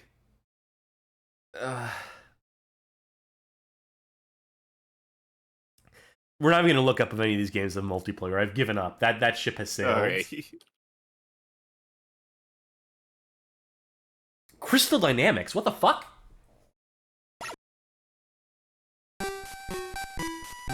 Oh, no, I'm wrong. I think that was Dale up front. You're pulling a Nicktoons Racing. You're mixing up your characters. Yeah. Well, hello there. Cricket's the name. Jiminy Cricket. And today I have a tale for you that's sure to make you smile. Well, at least I hope it does. Jiminy, you're running up against... It's an impossible task. I'm sorry. It's all here in my storybook. It started this morning when our friends Chip and Dale were out exploring Walt Disney World, all rights reserved, resort, and, well, they let their curiosity get the better of them. You see, through a small door, the Walt Disney World magic machine. Not Richard trademark. Those curious chipmunks got a little too close to the fireworks machine, accidentally dropped some of their acorns into it, and the machine didn't like that one bit. It exploded. They all died. The Gearzotronics and Springo pneumatics so badly they just stopped working altogether. There's no fireworks show! So they sabotage. This is domestic terrorism at Walt Disney World is the plot here. Inadvertent, but...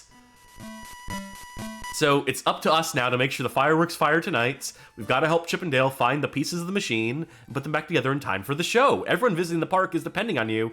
So this is meta. This takes place within Walt Disney World parks, all rights reserved. And we are making sure that... This one actually lets you just race. Novel concept. Help. Jumping at the top of ramps will make you go even faster. Oh, look at that. Look at that fucked up Chip. Magic fairies. Coins that make you go faster. Whoopee. There's scavenger hunts. So you'll have to dig around for...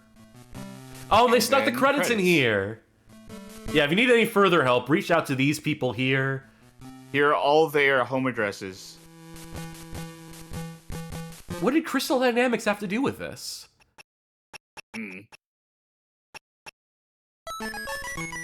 Yep. Amanda Sparkle. Tiara damage? What? That was... Huh? Was that... Dale. And Dale. Tiara damage? Who could this be?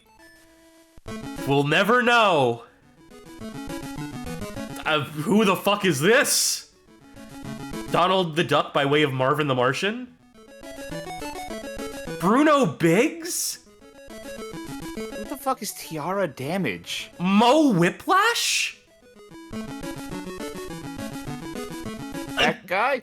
Mo Whiplash looked Cousin like Skeeter? one of those... Mo Whiplash looked like one of those guys on Splash Mountain.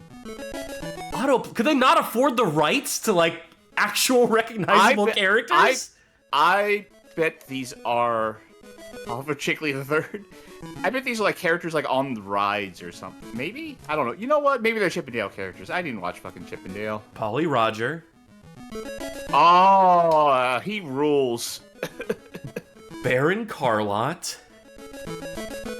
There's no Mickey, there's no Minnie, there's Goofy. Okay, actually, people in the chat are confirming that these are like based on the rides. Okay.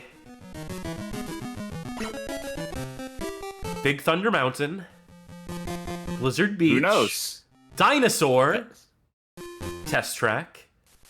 Rock and Roller Coaster. I'm sure Aerosmith will not be here. The Haunted Mansion. The Jungle Cruise. The Typhoon Lagoon. Tomorrowland Speedway. Space Mountain. Pirates of the Caribbean. Disney Studios. Just the whole thing. Splash Mountain. Come in first place to help rebuild the Magic Machine. Oh. Oh.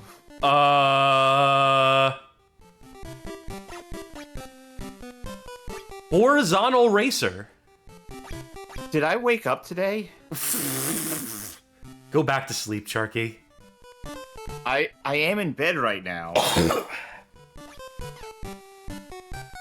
I shouldn't be streaming sick. I'm hallucinating. I'm so ill that I'm inventing shitty games for us to be playing. I mean, I do remember it was like 2 hours to the stream, right? And I was like, man, I'm real tired all of a sudden. I just need to lay down and close my eyes. And like, I don't know. Maybe I took NyQuil instead of DayQuil for my congestion, and...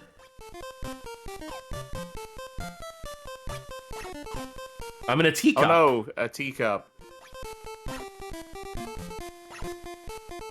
Another teacup. Huh? You're a frog. Wow, they predicted Kingdom Hearts. They predicted crossing over with Final Fantasy. They have a spell that turns you into a frog. You know, I'm gonna put myself under the covers. I'm gonna lay down. I'm gonna close my eyes, and hopefully, that will reverse the process, and I'll actually wake up.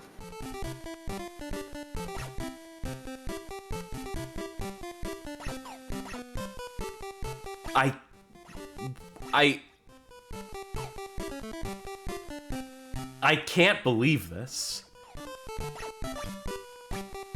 This is such a... How do you... You know? I'll grant that this is better than the behind the back racers. Maybe not in sense of, like, you know, the perspective making any sort of sense. Like, this is the wrong perspective for this kind of game. Just through and through, but... You know, it is slightly more playable than, like, Speed Racers. Okay. Alright. I think it worked. Okay, Cass. Alright, sorry. What are we streaming tonight? It's, I had the weirdest fucking dream. But I think we're late. Nice going, friend. You've won your first race and earned the first piece of the Walt Disney World Magic Machine. Now you just need to take the driving skill onto our next attraction. Happy driving. You take this one. I don't think it worked. I think I'm still in the dream. Oh yeah, just scribble that password down. Scribble it to you. No, you can. Yeah, you can remember that.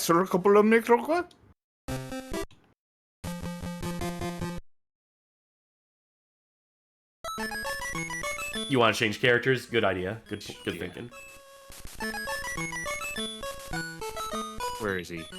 Where's my boy? There he is. Fucking It's My Beak music video ass character. That's my beak. That is a sick video. I'll put an annotation in the YouTube upload that. By the way, that's totally not who I picked. Well, they only had so many pixels to work with, okay? Yeah. I'm just saying, no, I'm saying my boy was a mallard. This guy's got like a white head.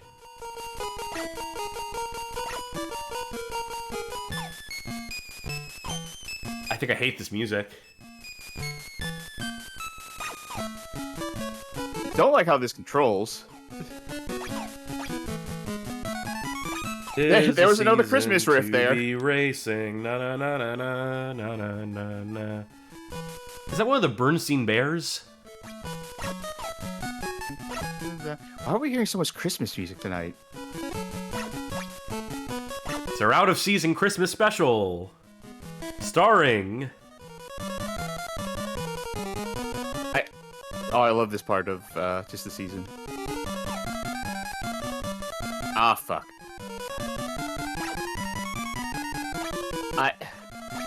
This was a bad idea. What? This game? Well, yes. I mean, a lot of things right now are proving to have been a bad idea, but this horizontal racing thing...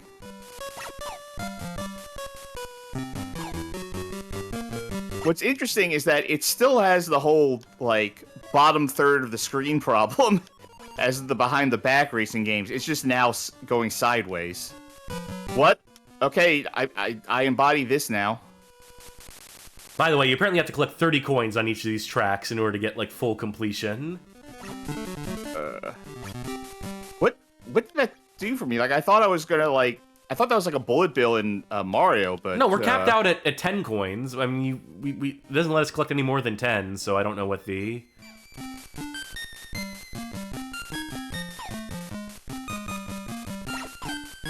Like, I think the coins are just like your Mario Kart coins. Yeah. Oh, I sucked at that. Not bad. I mean, you came in last place. Yeah. Can you do me a favor? Can you find a password for this? Sure. Let's see. This is Walt Disney Magical World Racing Quest. Tour. Yeah. All right. Magical Racing Tour. Cheats. Game Boy Color. Let's see. Everything unlocked is R, G, B, Z, R, H, V as in Victor, G, C.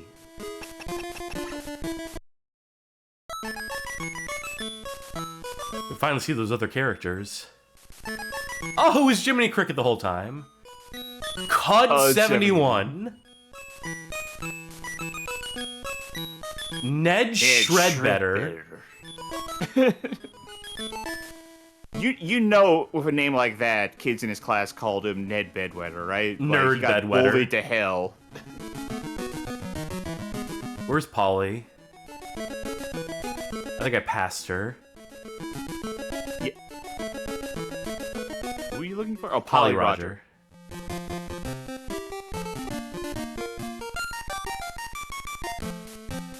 Pirates. Oh, you See, got we're in both. boats now. And you have the home field advantage.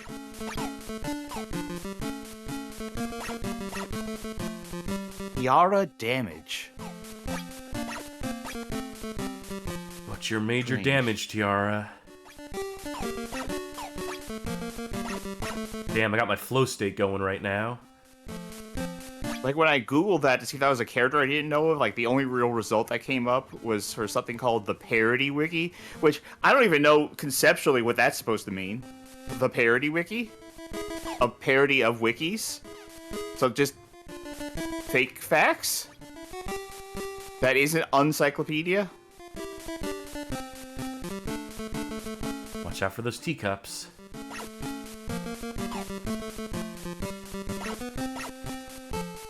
This is such a confusing, strange anomaly of a game. This feels like a bootleg like Disney game, but it's officially licensed. It's just Like, these characters don't help with that. Your favorite Disney characters, Tiara Damage and Polly Roger and Cud 87. like, how do you? I guess, like, you know, this is like for the real Disney sickos who are just like looking for the most obscure character representation, but It's only for the most out-of-touch grandparents at Christmas time. maybe like super fans of the park that would recognize these goofy off-brand characters would get something out of this and be like, it's like riding Pirates of the Caribbean if it were a horizontal kart Combat racer. focused. You ever been to any of the Disney parks? Yeah, I've been to Disney World a handful Which of one times. is that? That's the Florida one. Yeah. I was there once. There was a ride, like, when I went there was a Buzz Lightyear ride where you sat in it was a dark ride, but you had guns and you had to, like, shoot targets as you were driving along. That was cool. Yes, I got the high score on that. There's actually a bonus stage you can unlock, if I recall correctly. Or is that the Men in Black ride that is the same concept in Universal? I don't know how you would unlock a bonus stage in a dark ride.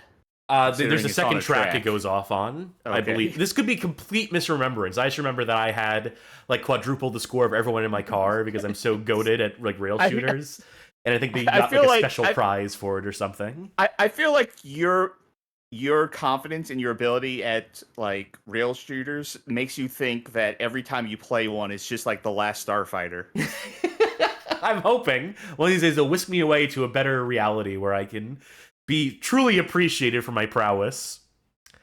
That was Walt Disney World Quest Magical Racing Tour. Hell of a title. Very long title for that one. We're ready to move on? Yes, absolutely. It's Looney Tunes Racing. It never ends. This is the December 22nd, 2000 release. All these games releasing in December 2000. This is developed by Warner Bros., apparently, and published by Infogrames. So that means we'll see who the real developer is during the title sequence, hopefully. We'll see what the microtransactions are like.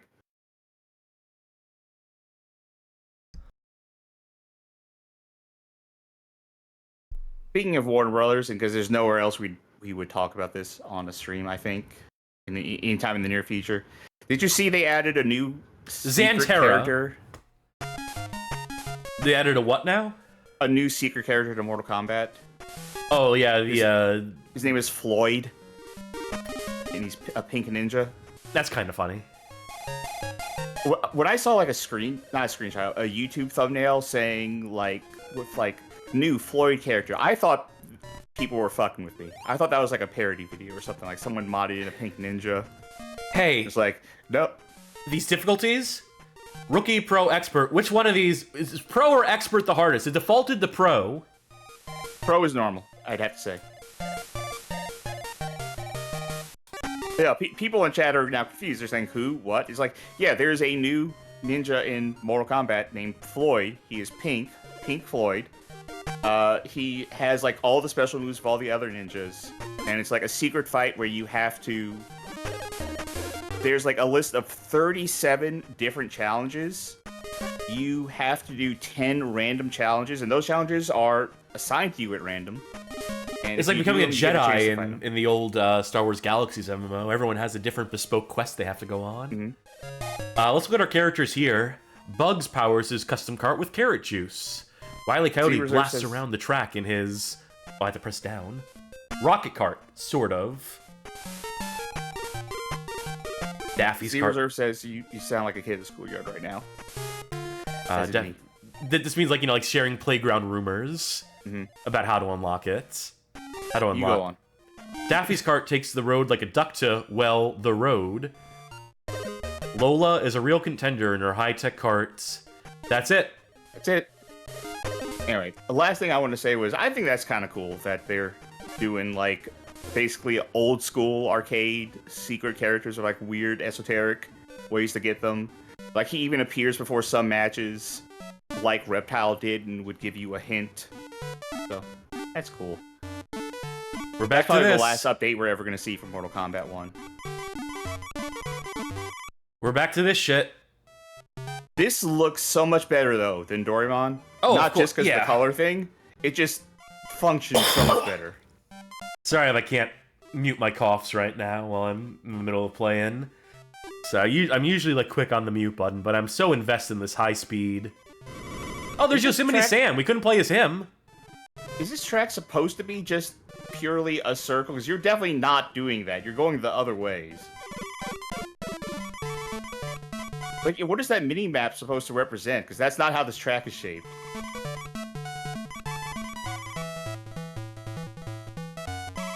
It might just be an abstract, just for like to mark progress, but not necessarily reflect. Foghorn Leghorn. Also, I feel like it would be more useful if you could tell where other people are. Goodbye, Daffy, you're dead. Who is your favorite Looney Tune? I'm sure we've had this conversation before. Who is my favorite Looney Tune? That's a hard question. Okay, better question. In this friendship, in this streaming dynamic... Okay, no, I know my answer, but it's a duo. It's Wile E. Coyote and Roadrunner. Because you can't have one without the other. In this friendship of ours that we've established, that we've who is the Daffy? Who is the Bugs?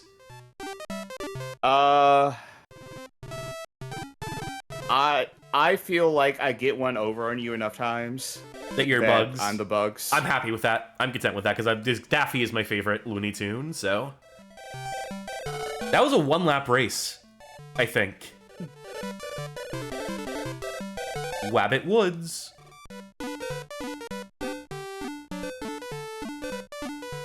This is perhaps the most simplistic of the kart racers we've played.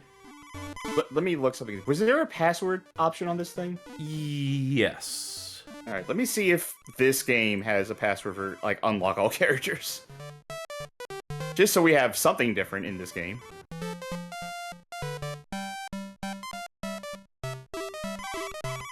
Looney? Mr. Taco asks, does that mean that Johnny is Elmer Fudd? Okay. If Bag is still around, Chad, they're still awake. Remember, they're operating on UK hours. Self-identify. Yep, Johnny, there you are. Okay, which Looney Tune are you, Johnny? You can come into Discord if you can get in the call here real quick. I will let you.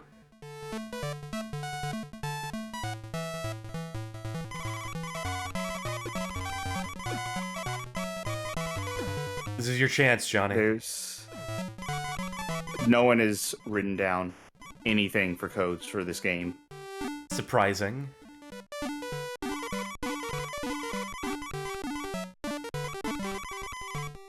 You can't join. Oh, wrong call. I see you in the wrong voice channel.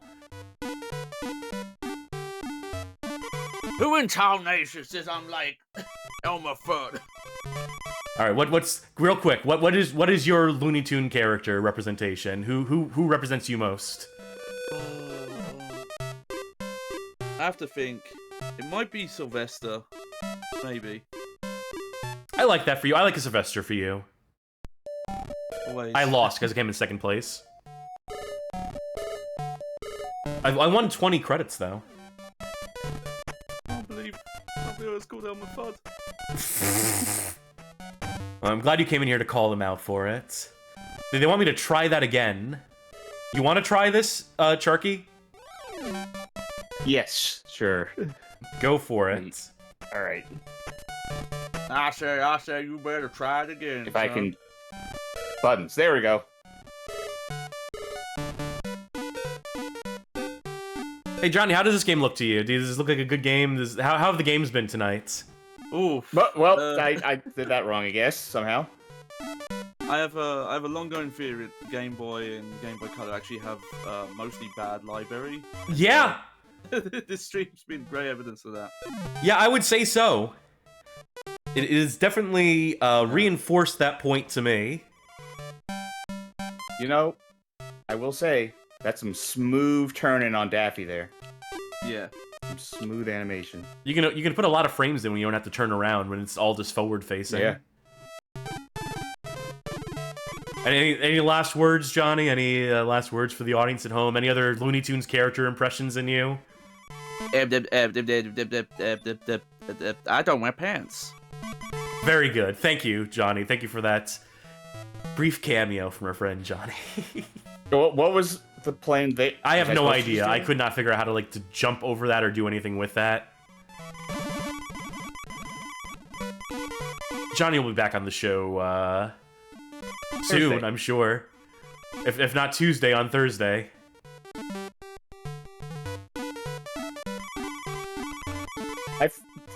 I've been going so long without seeing another racer, I thought this was just like one of those cozy games where you just drive and you just experience things.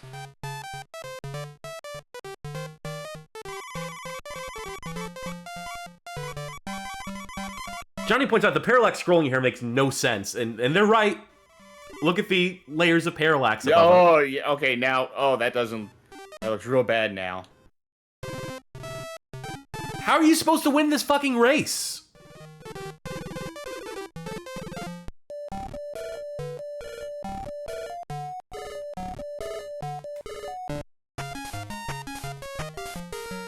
The problem is the arcade mode only has the first 2 tracks in it. Which is why I hope that going in the championship mode would mean... Oh, there's a shop now.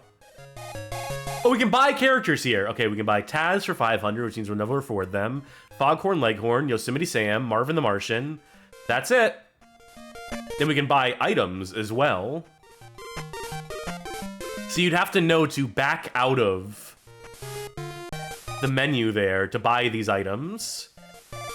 Maybe the manuals say that. Bonus tracks. What's Opera Doc? What's Dodger City? Do they have a duck? Just those two? Just Okay. those two. They don't have a Duck Amuck track that's just plain white, nothing. Maybe that's one of the default tracks. Who's to say? Oh, we have to do this again?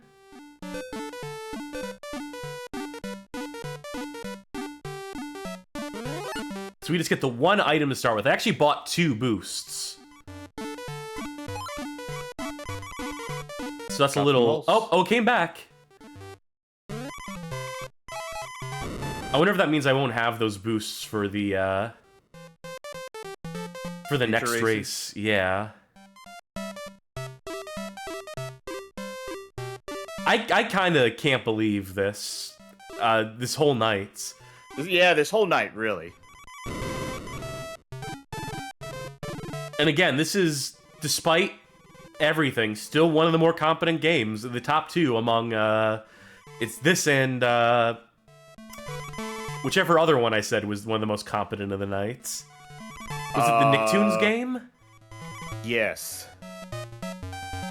Let's leave it to Nicktoons and Looney Tunes. Leave it to the Cartoon Racers to, We still got 2 more, so who knows?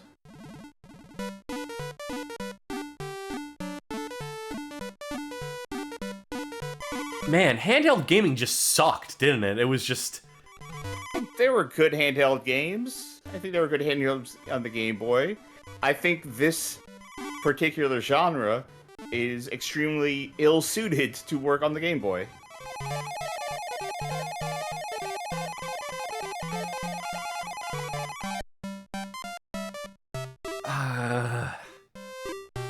I just want to see what happens as we go into the next track if they start me off with 2 boosts. Oh yeah.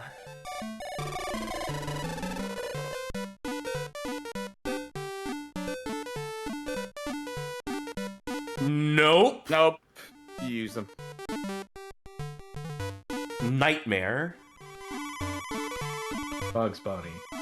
Oh, thanks, Sid. Another cameo. That's your... All right. No, Sid, come back. We were gonna ask you what Looney Tunes character they already left the call. No, that was what character they wanted to be. What did they say? Bugs Bunny. Oh, okay. Okay, very good. Thank you, Sid, for chiming in. I was so taken aback. I was so surprised by the second cameo tonight that they even flagged what they were saying. Yeah. I mean, who I would be? Like, I know you asked me the Bugs Bunny, Daffy Duck dynamic, but I think I would be Wile E. Coyote. Oh, you have to run over the turtle to, Oh, okay. Obviously, you have to hit the object in the road to do a jump. I mean, duh. How far ahead is first place? This map is useless when it doesn't show you where your fucking opponent... I'm steaming mad after that. That's the Here's my closest thought. we're ever gonna get. Here's my thought. I would be Wile E. Coyote because I always have what I feel like are great ideas and then they blow up in my face. In comically horrendous fashion. Especially when it comes to technology.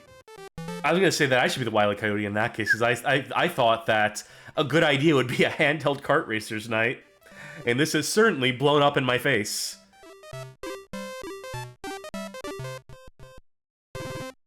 Fuck you, Foghorn. Cintus Maximus says, were there any good racers at all on Game Boy? Nope. I don't remember any. That was Looney Tunes Racing. Will this nightmare ever end? Not yet. Video Game King says they'd be Droopy Dog. Droopy Dog was not a Looney Tune. Lego Racers. This is a December 29th, 2000 release, again with the December 2000 releases. Developed by the Climax Group, and published by LEGO Media. This is another one with a console version, as most of the games tonight have been. So, we'll see how this compares to its console counterpart in time, in the next episode even.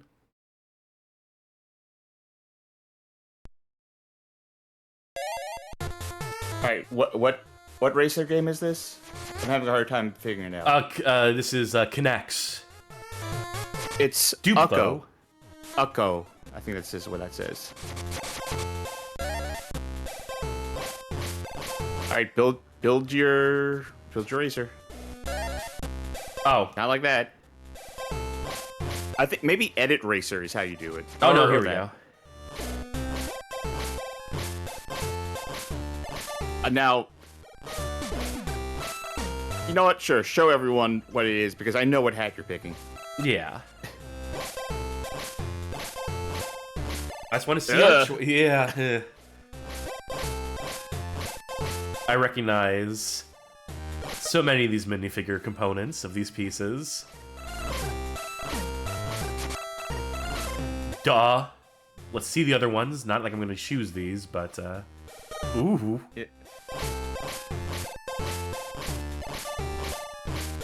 That's actually a decent choice, too. Yeah, I feel like there's a couple of these that could work. Yeah, but my heart's settled.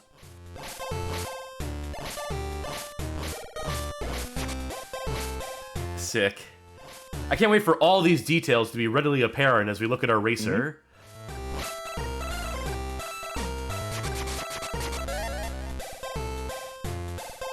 Oh, we can even put our name in. You might have to backspace. Yep, that's what I thought. Good call.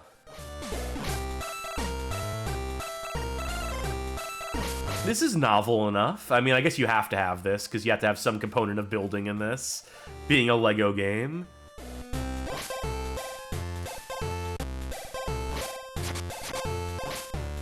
Huh. How could this possibly work? We have 3 types of piece here. Oh. Huh. Oh, I see. I mean, surely they would tell you, like, and now just imagine that you're racing with this car with this character. I think I'm just gonna go all square build. Sick. Alright, change the tires out. Okay, and change the color. Oh no, I can just change whether we have 6 tires or Yeah. 2. 6 is more tires is better tires.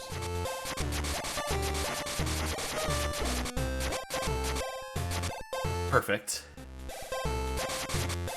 Alright, brilliant. Let's do a circuit race. The Imperial Grand Prix, the Tribal Island Trial, Pirate Skull Pass, Dark Forest Dash, Royal Knights Raceway, Magma Moon Marathon. I like the alliteration here. Rocket Racer Run. This is all we have so far, so... Yes. Oh, no, it defaults to no. But there's some of our other characters we can choose. We can choose Scooter. That's it.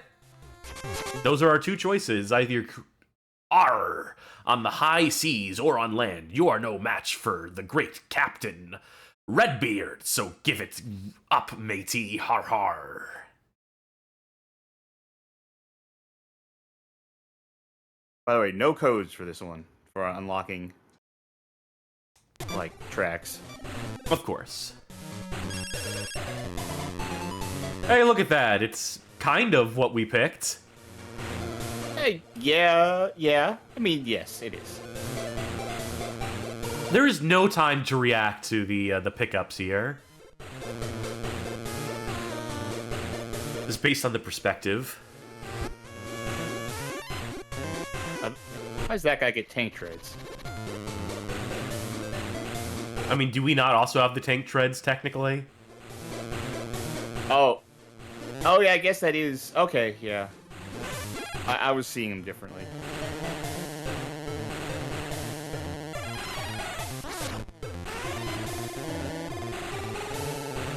I think I hate all these behind-the-back ones on principle, but this is maybe the most competent of these. Now, when you say behind the back ones, that is most racing games in general. I think you're talking about something specific. Okay, I think you're talking about ones that are like...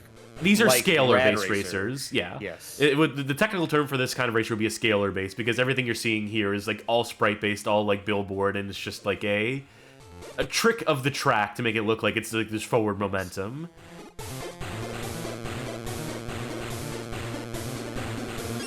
So sure, I'll grant that. And of the ones we have played tonight, this is one of them.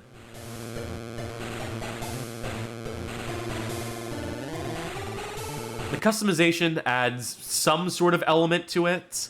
I hate the fact that I cannot get any pickups because they're just... I know this game has a system where the white bricks upgrade whatever power-up you're holding on to. So like each of the colored bricks represents a different type of power-up. I think like red is attack, blue is boost, and green is some other third thing. Oh no, green is boost. Alright. And so you can upgrade them by first collecting a colored one and then collecting white ones to, I think blue might be invincibility. Yeah, it's just really hard to know where they're coming. They need to be, like, before they show up on the screen, there needs to be, like, a arrow that points, like, above the track on which side of the track the next power-up will be emerging from. You know what I mean? Like, some sort of heads up, like, some sort of, like, see ahead. Because, like, it looks like I'm avoiding them, but really, I am trying to the second they show up. What happened? Someone hit me with something. Really no visual feedback for No. that. It's just like, your car just went up. Ugh. And yeah, no, like, sense of progression of where you are on the track relative to, you know, the finish line. Yeah, because or there's no, other like, little people. mini-map or anything like that on screen. It's a thing that a lot of kart racers have figured out by this point. I mean, the goddamn Looney Tunes game had it figured out. Even if it was a weird implementation, it at least made sense. In terms of, like, letting you know how much track there is. I would love to pick up a green. Yeah, there we go. Might have a chance after all. Another green.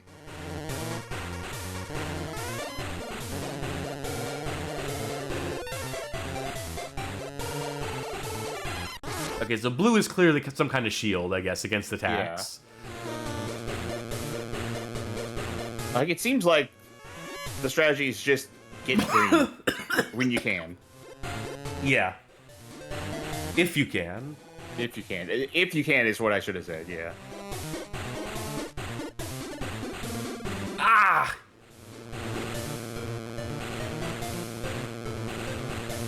Come on, let me win. Let me have this so we can move on to the next track and let Sharky have a spin at this. There you go. Progress.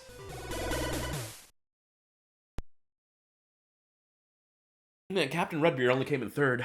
What chump. Alright, I should have control already, right? Yes. This gives me a chance to blow my nose.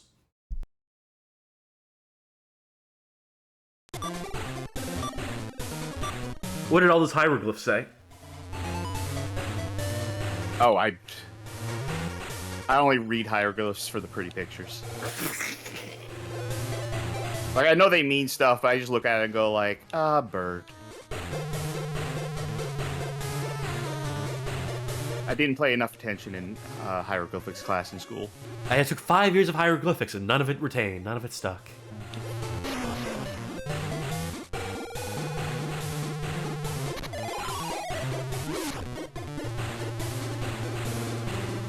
At least the parallax in this game makes more sense compared to Looney Tunes Racing. So that's a plus. But what does it mean for the rankings if I feel nothing? If like my heart has gone hollow. We'll have to see when we get to the ranking screen, I guess. Yeah. But I think that would make it middle of the pack. It would be my assumption. If there's no hatred in your heart for it. I mean, no, I recognize this is very bad. But I'm not sure how much... I feel like the hate in my heart has been expended at this point. I've been worn down. Which is amazing, because I've always said that I have infinite hate in my heart. So, if this could be the case, it says something about these games.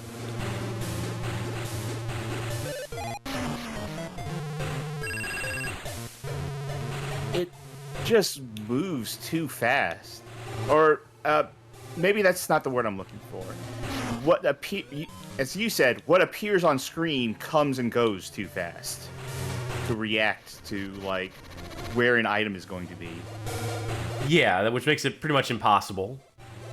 Unless you, like, commit to memory where the bricks appear on the track, which I guess is probably what they expected a player to do. So, it has the illusion of being very fast while still being really dull and unexciting. Real nothing burger of a... Well, say something nice about it. Did we get one coming? Okay. Yeah. Say something nice about it. I mean, as I said, it does convey the illusion of speed. Because we have played some real slow ones tonight. This one does feel fast. I would also say that having the minifigure customization and car customization, as basic as it is, as simplistic as it is still, like, a fun touch.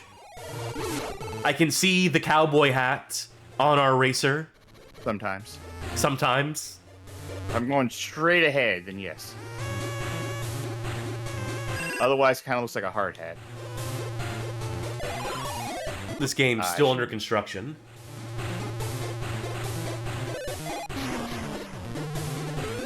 I feel like I'm either miles ahead, or the rubber banding in this game is super aggressive, yet not aggressive enough to pass me. Alright, next time I get a green, if I get a green, I'm going to hold on to... Well, I would say I was going to hold on to it until I get a white, but... You can get the whites in advance, yeah. So now you have a double speed, I believe, yeah. I don't think it makes you faster, I think it just extends the length of how long it boosts you for. Sure, but that's still really helpful. That is helpful, yeah, for sure. It's not nothing. I know we've given up on trying to set up the multiplayer for these, but does this one have multiplayer? Apparently.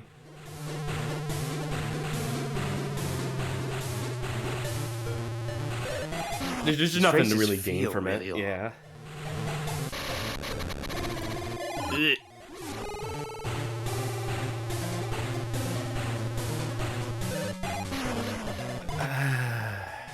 There we are. God. 4 minutes. Oh, that is very long. And presumably they would only get longer from here. As you get deeper into the game. Like, on a real Game Boy Color, you'd already have to be thinking about your batteries. Why is it still going? I'm pressing buttons to try and advance me too. Oh my god, does it have to calculate the times for the other racers? Does it fucking matter? Can you not simulate that? Can you not just, like, figure out in your code what time they would have finished? That's so weird if they actually had, in real time, the other characters had to finish. I think that's what it is.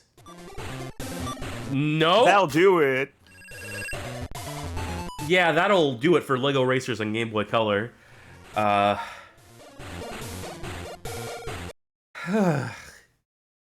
I have some good news, Sharky. We're on to our last game of the night. Oh, boy. It is Toy Story Racer. We're finally in the year 2001. This is a February 28th, 2001 release, published by Activision, and developed by Teatex Design Studios. Goddamn Teatex. Where's Ashens when you need them? I know this one. I do too. So at the very least, we're ending on an interesting note. In some sense of the word. This is ostensibly a scalar-based racer,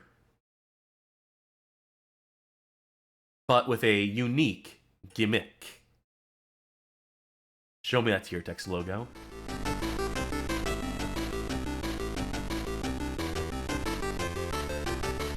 All right.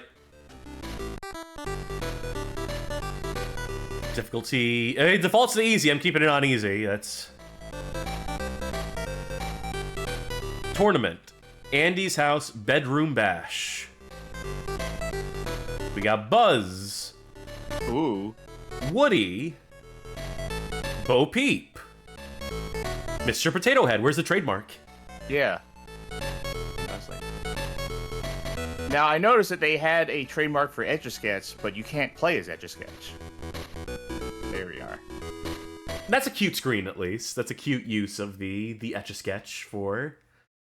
Alright, if folk don't know what they're about to get into, if folk don't know what this game has in store, prepare to be shocked and amazed.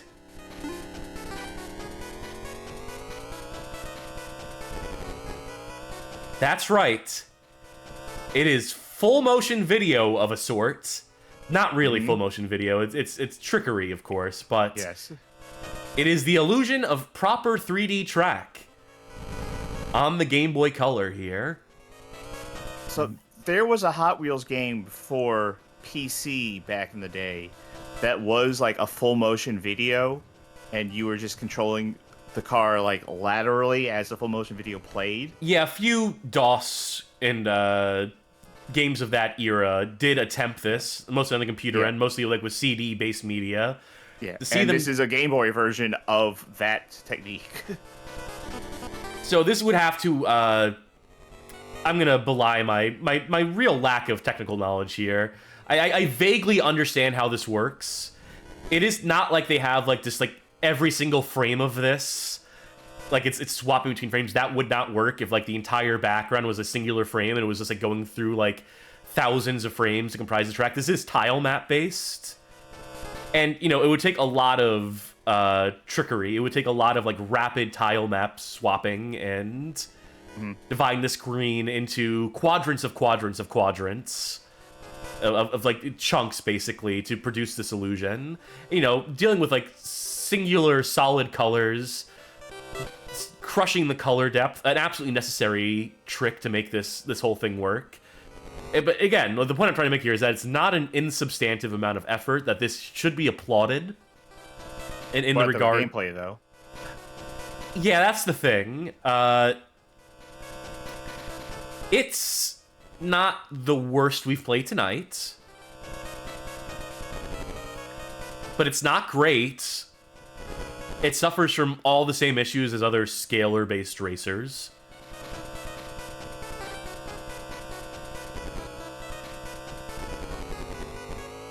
And it's just fucking boring, as so many things are. At least this has, like, the illusion of the camera moving up and down, which is a neat trick, too.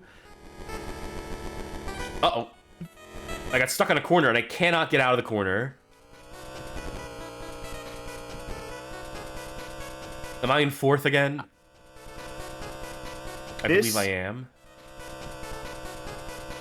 This feels like a demo scene game. Not in terms of like quality of gameplay, but in terms of like what they're doing here seems like something that someone would only make if they had a lot of free time. Like this sort of style would be something like no one would like actually attempt to do. They'd be like, you know, as a product, they'd be like, you know, I bet I could make it do this if I really wanted to, and then put this out. Fuck it, I'm cheating. I would like to win this race. I'm considering what I am saying a compliment. Sure, I think that's fair.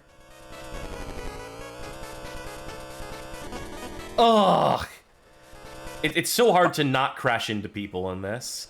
Because the problem with this admittedly unique and cool perspective is that it does make parsing actual distance from other racers very challenging. And now we're in fourth again. All right, so this is a question for you. There's no Bobinator such thing as a asks, second chance. Stop using rewind. Have we been using rewind at all? I've been cheating. I've been trying to maintain some sort of position here. And there's the vain hope that we could see another track in this game. All right, well, Bob asks, is this Tier Tex's best game? That's a question for you. I don't have their full library in front of me right now. It might be one of their better games, though. They didn't make many good ones. Okay, hopefully second place is good enough. You want me to pull... This game has passwords. You want me to pull up passwords? Oh, no, okay, we're on the next track. I want you to take this one. Okay. Alright. Oh, I can choose... They let you swap racers every time, huh? Yeah, I'll be Mr. Potato Head. It's only because I had a Mr. Potato toy as a kid. I mean, I also had a Buzz Lightyear toy as a kid, but... I had a bunch of Mr. Potato Head parts, but not the actual base for a while, I think. So I ended up just, like, using real potatoes, which is also how the toy got started. I don't think this is a different track, just FYI.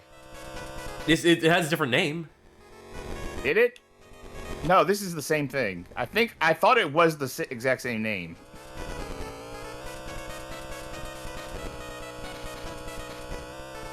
This seems slightly different. Yeah, see, you're going down the stairs now. All right. Yep. Totally different. It's just going to reuse a lot of components. Like, you know, if they can afford to in the tile map. If this is like, if Andy's house is the overriding, overarching theme here, it's going to recycle as much as it can. Steering wheel is a bad item. Am I not supposed to go up the stairs like that? 'Cause I keep you don't have a choice. I'm just thinking, is there a button I'm supposed to be pressing? Is there a jump function? I don't think so.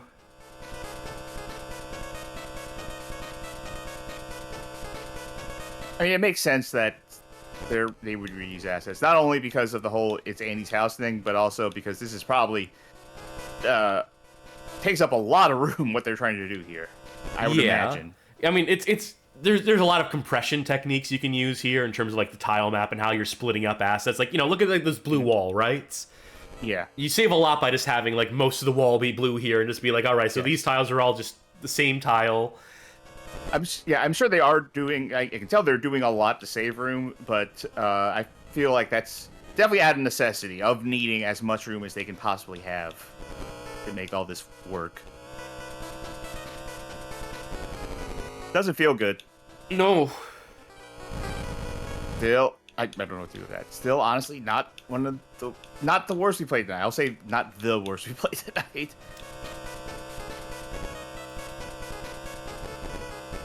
If I had to say, like, which of these games I would want to play more of, it wouldn't be this one. We'll say that. Which one would you want to play more of? I would have to look at the list. But, like, if I was forced to say which one did I want to play more of, right? Like, none of these I actually want to go back and play. No, truly a terrible night. Yeah. But if someone told me of these games, which 3 would you want to have to play again for a little bit? This would not be one of them. I would pick this one just because I'd be interested to see what the other stages look like. That would dictate winning, right? Not dictate. That would require necessitate. Yeah. Necessitate. Yeah. My brain is frying at this point. You're stuck on a deserted island. All you have is a Game Boy Color and 3 kart racing games. Which 3 kart racing games would you take? Mario Kart 64, Crash Team Racing. You don't have an N64. You don't have. I know. I'll just look at them wistfully, and I'd probably have more fun with that. Just remember the times I had actually playing them. I'm racing on Rainbow Road in my mind. Yeah, so maybe there's a reason why Nintendo didn't go ahead with making a Mario Kart game for the Game Boy or Game Boy Color. Maybe they realized that the technology just wasn't there yet to make a satisfactory one of these. There's a reason they waited for the GBA, which could at least approximate a Mode 7 style of 3D tile rotation.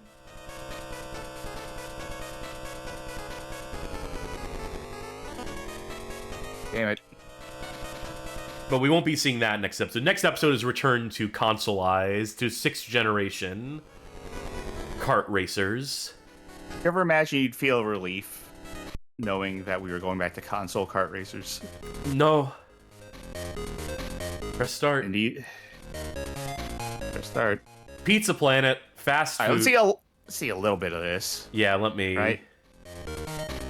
I'm gonna do what? Oh, you can't go left. You can't go backwards. Oh, he's dead. Yeah, there was an X on him. Let's... R-I-fucking-P. Yeah, I don't know what happened.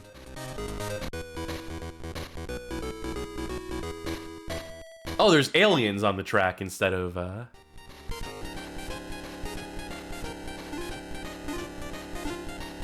are 2 aliens for some reason. I guess they couldn't fit Buzz on here. I guess there's like an elimination style thing happening here, so they can slowly whittle down the number of racers they have to keep in memory for this or something.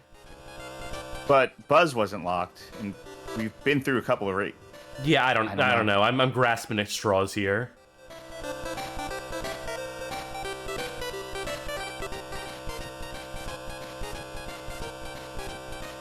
Going up.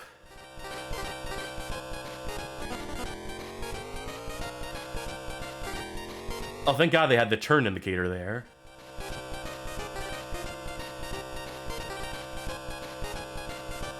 Let me see something here. Okay. I just...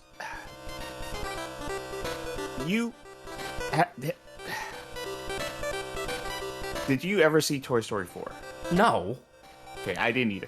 Sometimes you see weird movies, so that's why I wanted to ask. Yeah, sometimes my kids drag me out to see, Yeah. my clients at work drag me to see movies I would rather not see. I saw that fucking, what was the movie about, it was allegory for racism and people, elementals or whatever? Elemental. But in Toy Story 4, and I haven't seen it either, so I'm trying to remember this plot as best as I can. In Toy Story 4, there was this character that was like a spoon with pipe cleaners attached to it and a face drawn on him. And it was like a toy made by other toys, and it still had sentience because it was a toy. Which is really a weird concept to think about.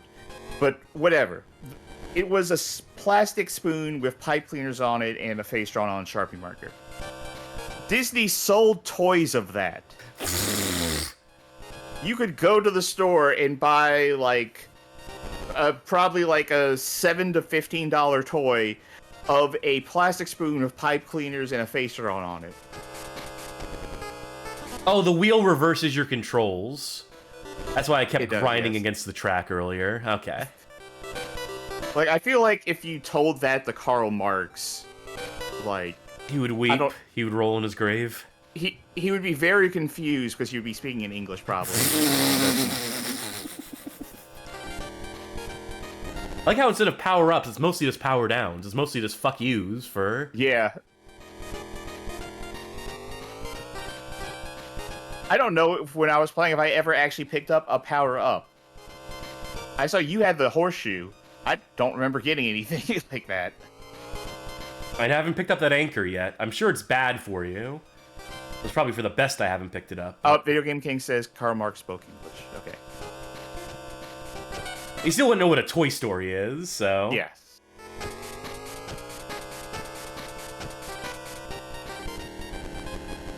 This is, again, rather wretched. Huh? Why'd the camera lag there? Why did it have to catch up? Did we not have enough speed to make the jump, and that was supposed to be like us falling off the track and then getting lackitude back on top of the tables? Is that what happened?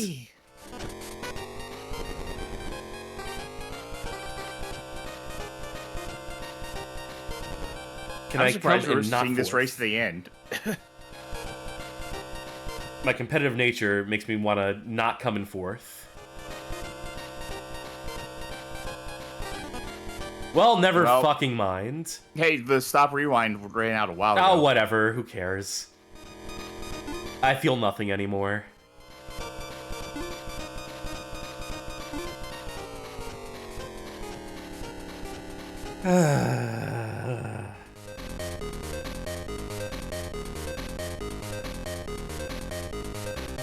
Let me just see something. Buzz. Okay, so anyone who comes in fourth, these are basically like lives, effectively, is what this is. Okay. So if a character comes in 4th, you can't use him for the next race. But you can hit a buyback. See that? Oh yeah, now we have enough coins to do it, I suppose. That's alright. That's okay. I assume that game keeps going. I assume there's at least a couple more tile sets that it shifts between at different points. But luckily for us, that was the last game tonight. Thank God. Now we have to rank them. All right, just scroll down. Here we go. Nothing is going above number 9. Saying that right now. All right, fair. First game, Street Racer. I don't care where you put it as long as it's not below Atari Cards. Atari Cards is objectively worse. I don't know if objectively is the right word for this. You can't turn. Like, it has Atari more Cards variety. punish you for You can see the tracks and they look different from one another. Atari Cards wants you to stop driving that car so much. It hates the fact that you're behind the wheel of a vehicle. And we were getting flipped upside down all the time in Street Racer. Or was that Doraemon Kart? That was Doraemon Kart, not Street Racer. Street Racer, I had no problem. Street Racer looked like shit. That soccer mode was like baffling. We can't hold the multiplayer thing against it because that was our bad. But I could drive. I could move the car forward. I could mostly stay on the road and drive. Atari Kart's like, I've never, ever seen a kart racer game where you were punished for turning, where the act of turning meant you were going to spin out. I know they did that on purpose. It's a bad thing to do on purpose. And then all, like, the shit in the road that would, like, stop you dead in your tracks, and, like, you couldn't tell how you could get out of it, because if you were trying to go around it, you would still get caught on things. And those things would be, like, just right in the middle of the road, or right in the middle of the road, and off to the side of the road, too. So you would get off of one thing and get stuck on another thing. Atari Karts is one of the worst games I have ever played, I think. I let you put Atari Karts beneath Scunny Karts. I still am of the belief that Scunny Kart is worse than Atari Karts, I think, on some level. I think in our conversation, like, I convinced you that Atari Karts was worse. Maybe not by a lot. Like, Scunny Kart is awful. Scunny Kart is god-awful. Like, honestly, I would put Street Racer right above Scunny Kart. That is my call. That is my, I mean, not my call. That is my opinion. It goes, like, right above Scunny Kart. Oh, fuck. God damn you, because that makes me have to say that the compromise here is putting it beneath Scunny Kart and above Atari Karts. You forced my hand. Ugh. It kills me to do this. It kills me to put it at 15 instead of 16. But I'll do it just so that balance can be preserved here. I think back to the Simple 2000 series that we did, and I think about how at the very, very, very bottom of our list was pure broken. And, like, Atari Karts is the closest thing we've had so far to just unfunctionally broken. I think Street Racer's right there. Street Racer, I could control Street Racer. I was able to play Street Racer. Atari Karts wanted me to not play at every turn. Literally at every turn, because if I turned, then I would spin out unless I just only tapped the thing. Alright. That's fine. Street Rally, ready? Let's re-rate Street Racer. Let's put a Street Racer above and a Street Racer below Atari Karts. Doraemon Kart. Now, at least below BC Racers, I think. Is it better than Scunny Kart? I think it might be better than Scunny Kart. It's awful, but it might be better than Scunny Kart. Again, I'm still of the opinion that Street Racer should be technically higher, not by much. I didn't viscerally hate Street Racer as much as you did, but if we're gonna leave Street Racer at right below Scunny and right above Atari, then I would put Doraemon like right above Scunny Kart. I would put it right above Street Racer. I thought that thing was an assault on the eyes. I think the getting flipped upside down and stuff was absolutely... Flipped upside down was Doraemon. That's what I'm saying. We're putting Doraemon beneath Scunny Karts, in my mind. One spot above Street Racer. That's where I feel. I think this is wretched. I think that was untenably bad. It's slightly better than Street Racer in my mind. Honestly, I think it's slightly better than Scunny Kart, but it is like this is like cutting hairs at this point in my mind in terms of which is worse. Fair. So I'm not super against it being below Scunny Kart. I just feel like it is a hair's width better than Scunny Kart. Mickey's Racing Adventure. That would be significantly higher if it weren't for how bad that adventure mode is and the fact that you have to do that. Like, again, say what you will about Diddy Kong Racing's adventure mode, that let you race, right? You didn't have to, like, you needed a balloon, right, to get into a race, and you get more balloons by winning races and stuff. Kind of the same thing, but there are enough balloons in the environment that you could just pick up to do the races. And you could just go race. It's not like the door said, like, now wait a minute, you gotta go find 2 door coins, and then once you get the door coin, you have to complete this puzzle, and then you're allowed to do 1 race. I think the system of having to pay for power-ups and stuff before going into the race, I hate that shit. Mm-hmm. So that definitely knocks some points off, like, the actual racing gameplay. I did not mind the adventure game hook in this, honestly. It gave it some dimension. Granted, it was unnecessary, and it shouldn't have been there, but... If that's the only option, if you can't just do, like, a quick race if you can't just thing, jump into a race, yeah. Yeah, like, that's... it. I think if I was judging it purely on a racing game, it would be, I don't know, maybe above Wacky Wheels. But considering the adventure mode thing, like, that tanks it for me. I would put it, like... I can't say worse than Street Racer on PS1. I would say one step better than Street Racer on PS1. So, like, new number 12? You knew number 12, yeah. That adventure mode really, like, kills the momentum of the game. Okay, I can live And, like, with that. also the fact that there are, like, the railroad tokens, but you have to be certain characters to get them. And you have to go back and forth to upgrade your vehicles, Yes. so you're forced to engage with. Right, and there's no hint what character will reveal that question mark as a token. And while you're walking around trying to spend your money to go buy your upgrades and buy your power-ups, every screen has someone on there who'll just steal your money. Yeah, I think that's fair. I think that's fine. I'm working myself into a shoot here where I'm thinking like, man, I really fucking hate this game, but I'll leave it where it is. We'll leave it where it is. Antz Racing. What is this, a racing game for ants? I mean, I'll say I didn't know a 2D racer could make me motion sick. That's unique.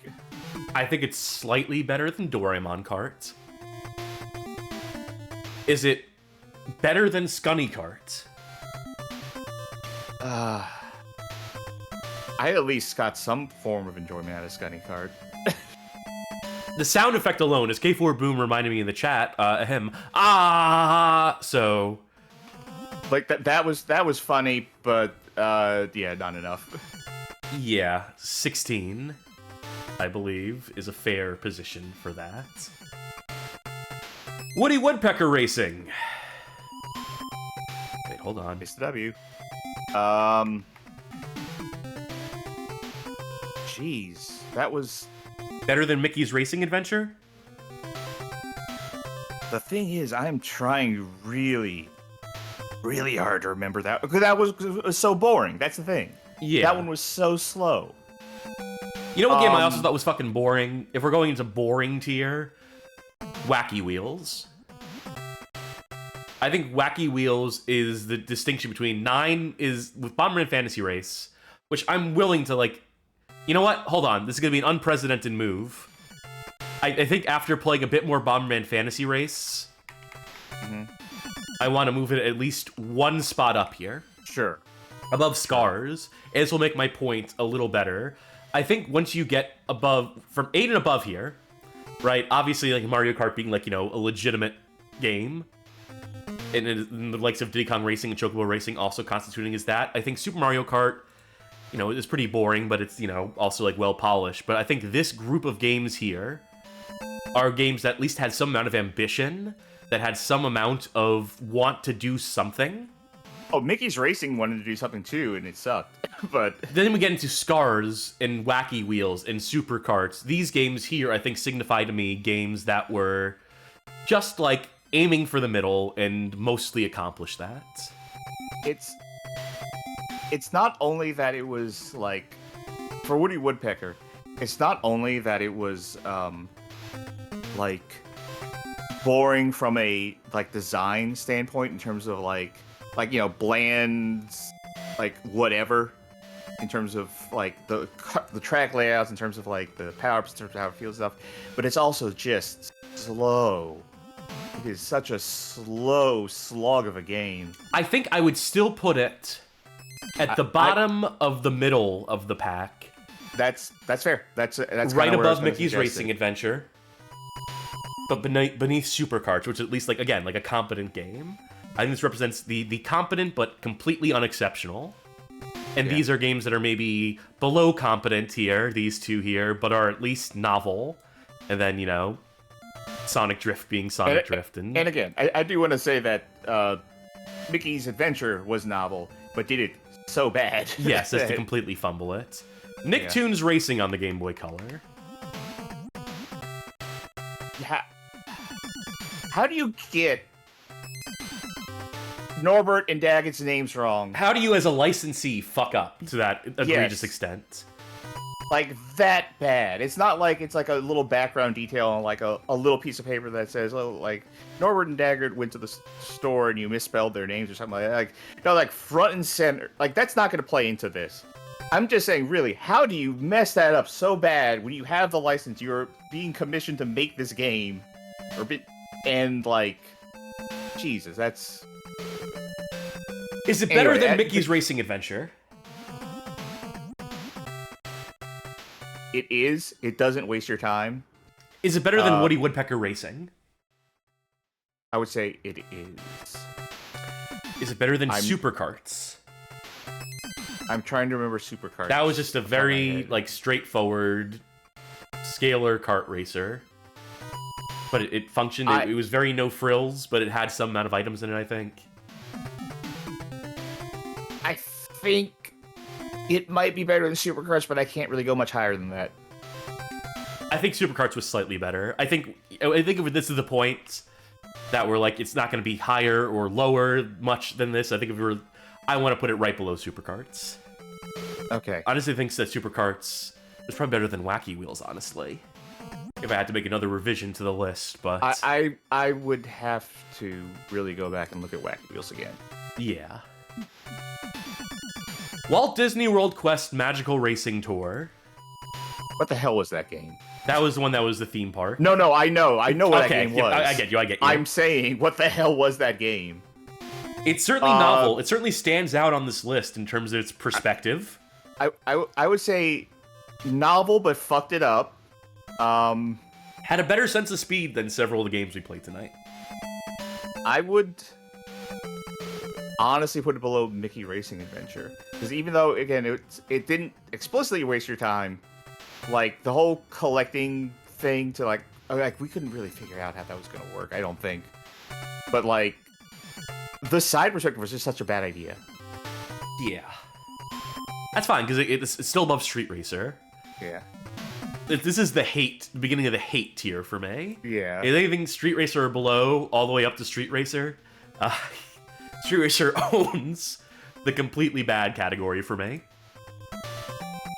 Looney Tunes Racing.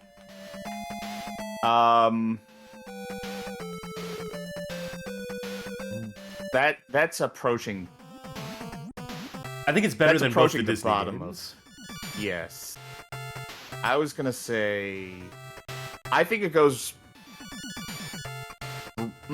right above Woody Woodpecker, maybe. I can live with that.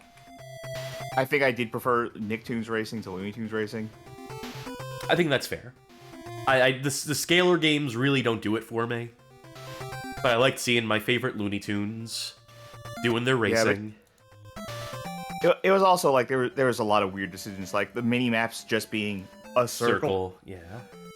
Without letting you know where anyone else was. I wasn't offended by that one in the same way that I was offended by a lot of these games. Lego Racers. Fast and dull, somehow. It wasn't. It was. I think that might have been the best one we played tonight. Yeah, I think it had the most to offer. Yeah. It had kind of an impressive sense of speed. I'm honestly kind of impressed that the customization stuff actually kind of comes through. But it still ended up being kind of dull. Also, very weird that everyone else has to complete the race.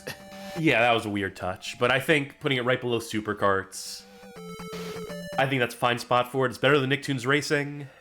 Mm-hmm. Absolutely. Toy Story Racer. Very, very interesting academically. Unfortunately, we play video games, and we don't just study them.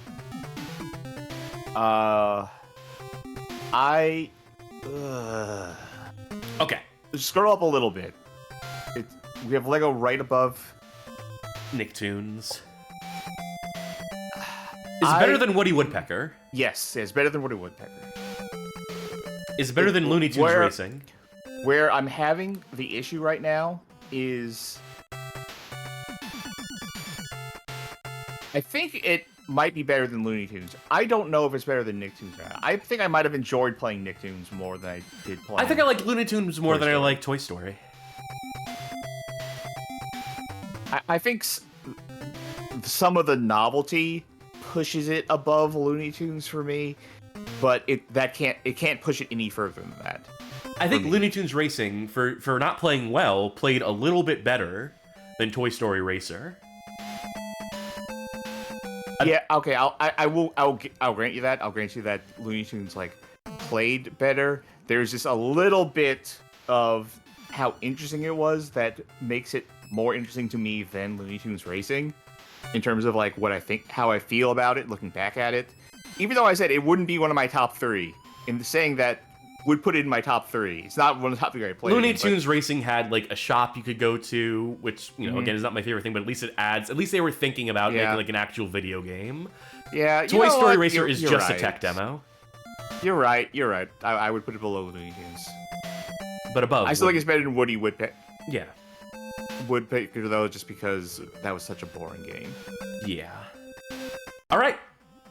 I think that'll do it for tonight. So, from top to bottom, our current list stands as Mario Kart 64 at the top, followed by Diddy Kong Racing, Chocobo Racing, Super Mario Kart, Sonic Drift 2, Sonic Drift, Mega Man Battle and Chase, Bomberman Fantasy Race, Scars, Wacky Wheels, Super Karts, Lego Racers for the Game Boy Color, Nicktoons Racing for the Game Boy Color, Looney Tunes Racing for the Game Boy Color, Toy Story Racer for the Game Boy Color, Woody Woodpecker Racing for the Game Boy Color, Mickey's Racing Adventure for the Game Boy Color, Walt Disney World Quest Magical Racing Tour for the Game Boy Color, Street Racer for the PS1, BC Racers for the 32X, Scunny Kart, Antz Racing, Doraemon Kart, Street Racer for the Game Boy, and our last place is Atari Karts for the Atari Jaguar.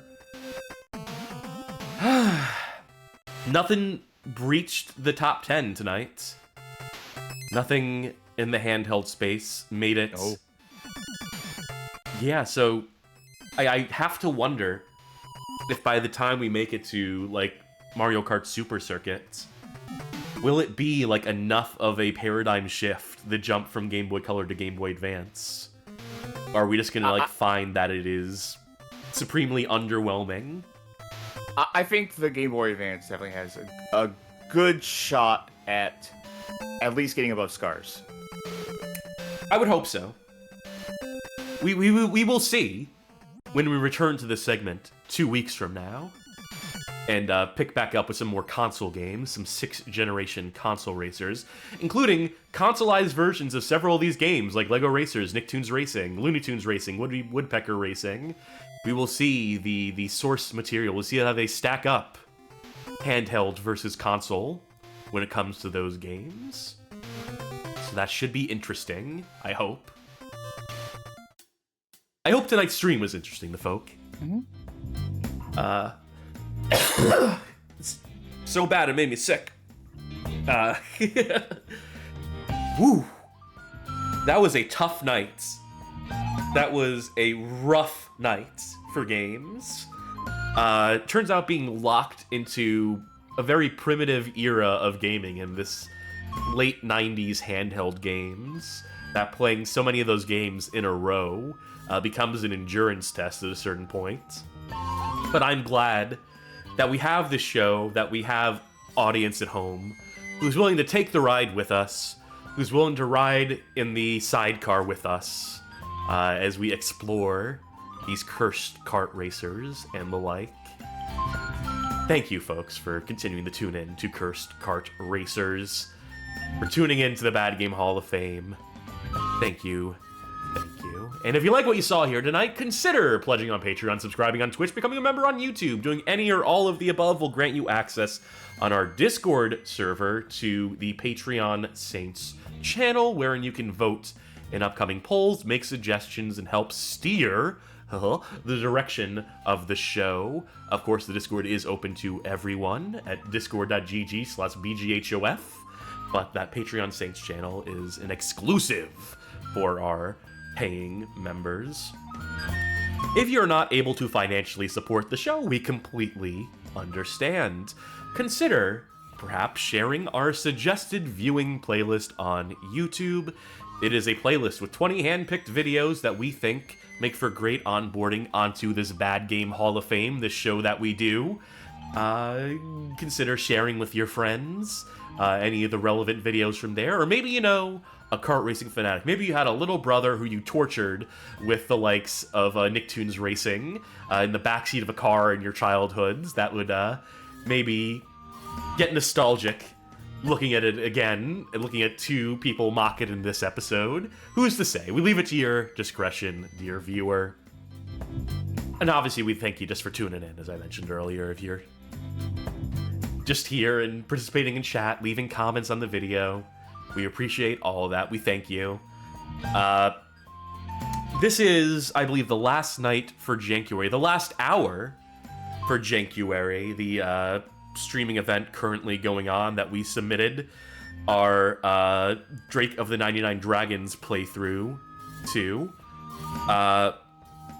So we're gonna toss it to one of those streamers, someone currently streaming as part of it. In fact, we're gonna toss it to Zofar himself, the host with the most, the man who assembled from his domain, put this whole event together.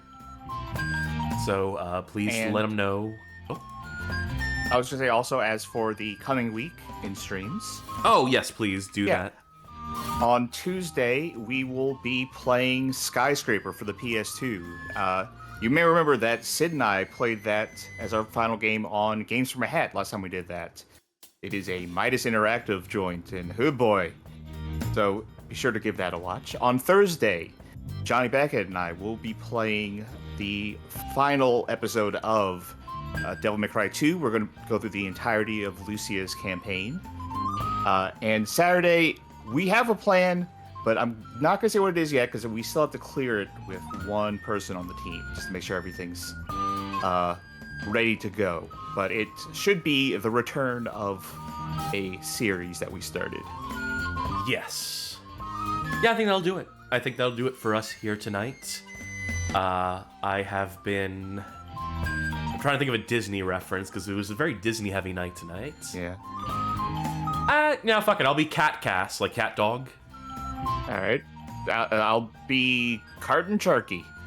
Very good. Is it spelled with a C? Karting Charky. Very good. Thank you, folk, again, or one last time. We hope y'all enjoy this Kursed Kart Racer series. There's still plenty of episodes to go, so we hope you enjoy it. We hope you're still around come episode 20 of it, or whatever, however long this goes for. Time will have to tell on that one. Bye! Good night, everybody.